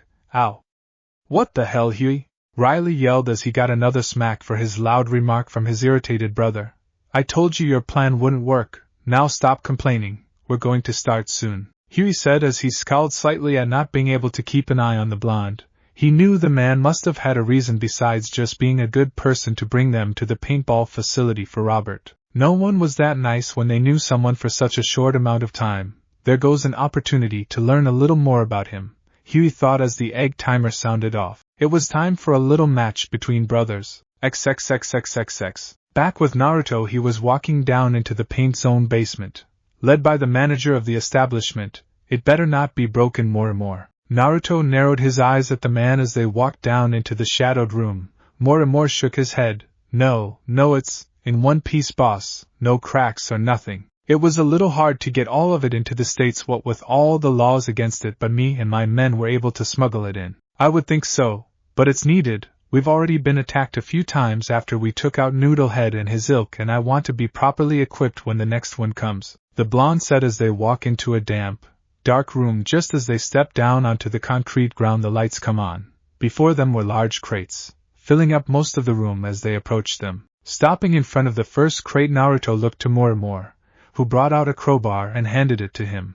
Taking it, Naruto slammed the edge into the lip of the wood and pushed, making the lid come off, revealing its contents. He smiled. "You did well, it seems." Letting the crowbar fall, he reached in and grabbed its contents, marveling at the instrument of death in his hand. The instrument in question was an M60, over 43, 5 inches in length with a total weight of 23 pounds without the ammunition, its silver metal gleaming in the small light of the room as Naruto hefted it and inspected it, looking for any cracks. An overheated barrel, ammunition in the clip already, and other checks. Finally feeling that it was good, he nodded and turned to Mortimer. Let's get all of this back to the warehouse. This will suffice for our operations here. The lackey nods as he helps put the lid back. I'll send the shipment back to the hideout for distribution right away, boss. Naruto nods. Good. I expect it all to be there by the end of the week. Just do like you normally do and stay out of sight and get the job done. Mortimer bows his head in respect. Yes, boss. Now where is? I'm here, boss. A shadow moved, only showing an outline in the shreds of darkness clinging to the lit room. Ah, there you are. I was wondering where you went. How's Odin? Naruto looked over his shoulder to the man. He chuckled as he shook his head. I'm not going to lie. It's a pretty cushy gig. Get employed by a secret intelligence agency, spy on them, hand you information on the latest happenings and weak points. Countries have. The man smirked. The pay isn't bad either. Good. I wouldn't want you to be uncomfortable betraying your former employers. Naruto mirthfully chuckled, getting the man to smirk in agreement. Mortimer bowed his head and left the two, walking back up to the establishment of his labor, knowing his time with his superior was done. So, what do you have for me today? Naruto sat on a large crate, supporting his chin with a hand as his icy blue eyes bore into his double agent. Said agent frowned slightly. Well, nothing of major importance. Russia is still cracking down on a few of our branches there. Out of the 15 they destroyed 3 of them. 2 were fake, of course, while 1 was real, so as not to have them snoop too much. All information there as well as Project Gemini was taken out before they could find anything. The blonde hummed. Was there any progress in the formula, or was it another failure? It's been a while since I've heard any significant progress from our Russian branch. The shadow shrugged. They said there has been, but I wasn't able to confirm it with my eyes since the Reds have barred their borders as of late. Unlike the French, who have let our people come and go as they please, makes it easy for our human trafficking lanes to work so efficiently there, and have more than 15,000 workers in the slums as well as their aristocratic neighborhoods. This got a nod from the Chimeraire. The French have always been easy to get by, as well as twist to our machinations. Still, they will start to question the rise of prostitution in the last couple months. He blows a spike away from his right eye in contemplation. Tell Lucius there to ease a little in the whoring and spend more time on the trafficking. The numbers aren't where they should be, and I want double the number of last month's product.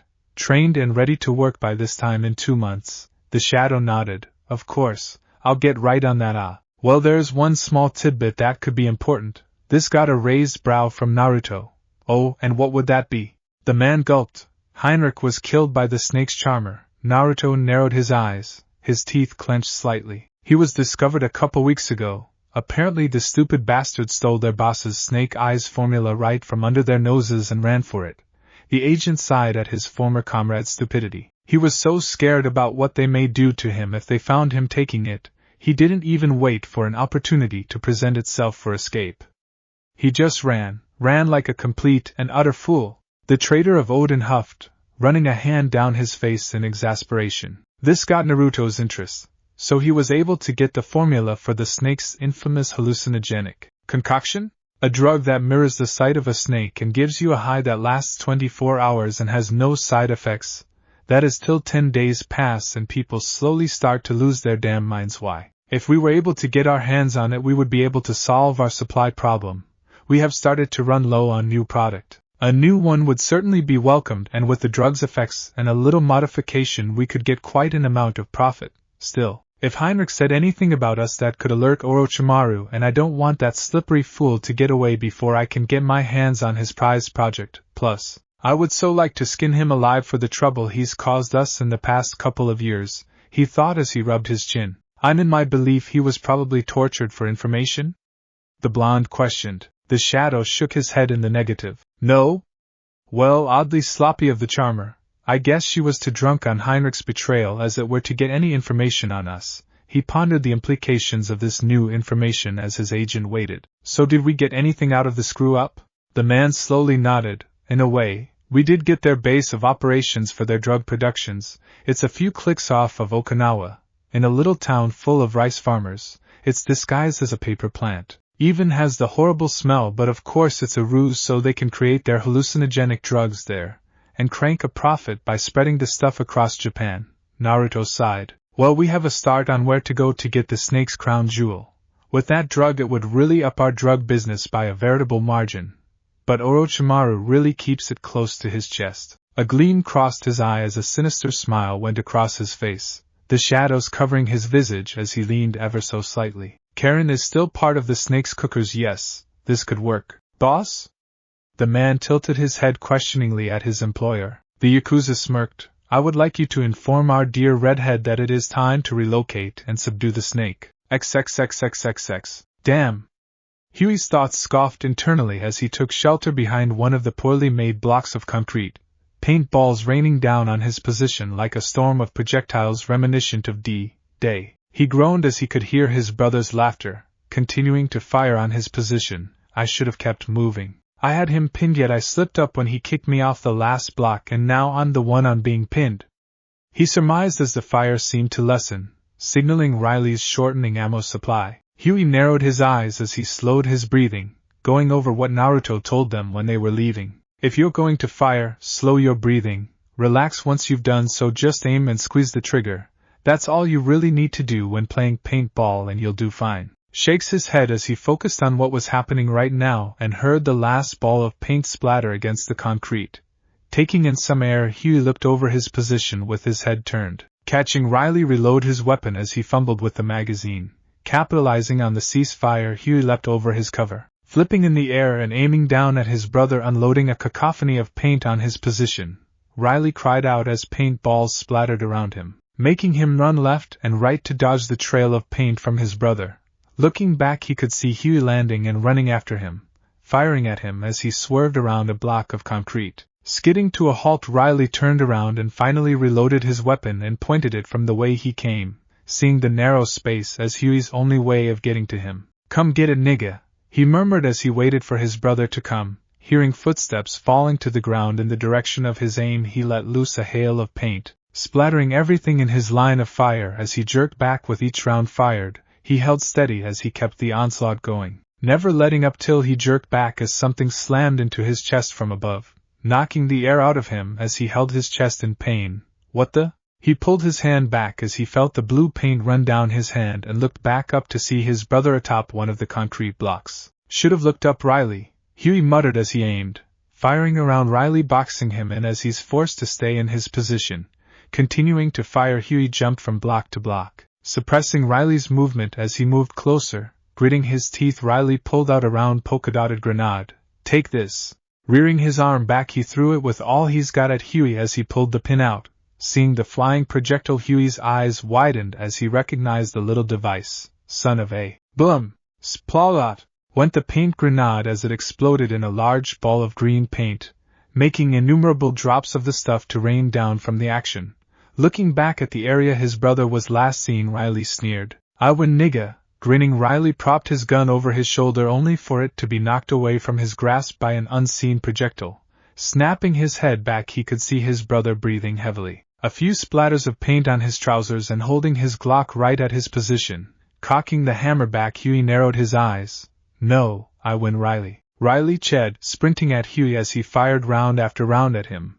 Not gonna happen, Huey, he yelled as he pulled out a pistol from behind him, firing at Huey as his brother fired on him, dodging left to right as they got closer. Finally, only a foot away from each other, they pulled their triggers at the same time, their guns slamming into each other, as they didn't stop only for clicks to resound from them. Eyes widened as the boys looked at each other. Empty? Riley gasped, looking at his weapon in shock as Huey only scowled at his own weapon. Seems like it to me. Riley shook his head. Oh nah. I ain't done yet, he growled, running back to his discarded automated paintball gun. Huey only shook his head as Riley disappeared behind a few of the blocks. You're lost, Riley, just admit it, Huey called out as he loaded his last few rounds into his weapon, holstering the other one in his belt as he went after Riley. With Riley, he finally got a hold of his weapon and spun on his heel, pointing it straight as where he came from as he walked backwards so he could see if Huey was coming at him. He wasn't going to lose. The only reason he wanted to go and duke it out with his brother was to finally prove that he was the better of the two in their little sibling rivalry. Huey may not think of it much, but to Riley it was so much more. Huey always got the upper hand on him, always somehow beat him. Well, not this time. He moved quickly, trying to find a spot where he could get a good spot to have a final shot at his brother, all the while Huey watched him move a couple feet away from his sight. He lined up the sights, carefully now, don't want to lead the target too much. Steady the breathing just like Naruto said, breath in, breath out. The world seemed to slow to a crawl as the target came walking into his sights. Moving quickly, it seemed to be disappearing in the greenery of his surroundings. He knew Huey was here, knew he was hunting him. So he moved so quick Huey could barely get a beat on him. At least that's what he thought. No, he was moving slower, much, much slower. Smirking, Huey squeezed the trigger. Dead. Bang. Jerking forward, Riley fell onto the ground, clutching at his back as he could feel the hit. He tried to get up, only to bang, bang, bang. Shot after shot slammed into his back as he was knocked into the ground again and again from each shot from Huey. As he finally stopped after the 7th shot, groaning on the ground, Riley twitched, curling his fingers into the dirt in anger. Damn it! I lost. Huey dropped his Glock onto the ground with a breathe. Walking over to his fallen brother, you did much better this time, Riley. Almost had me there with that grenade, though you kind of clued me in on what was coming when you yelled. Huey smiled slightly as he pulled Riley up. Riley turned his head. Yeah, well, I just thought I would win is all this time, aight. Huey chuckled slightly as he patted his brother's back, getting Riley to turn to him and smile softly and laugh as well. They threw an arm around each other's shoulder as they walked back, chuckling all the way back to the entrance. They may be rivals in a sense, but they were still brothers after all. I still won though, Riley. Man, fuck you, Huey. There's the brotherly love right there.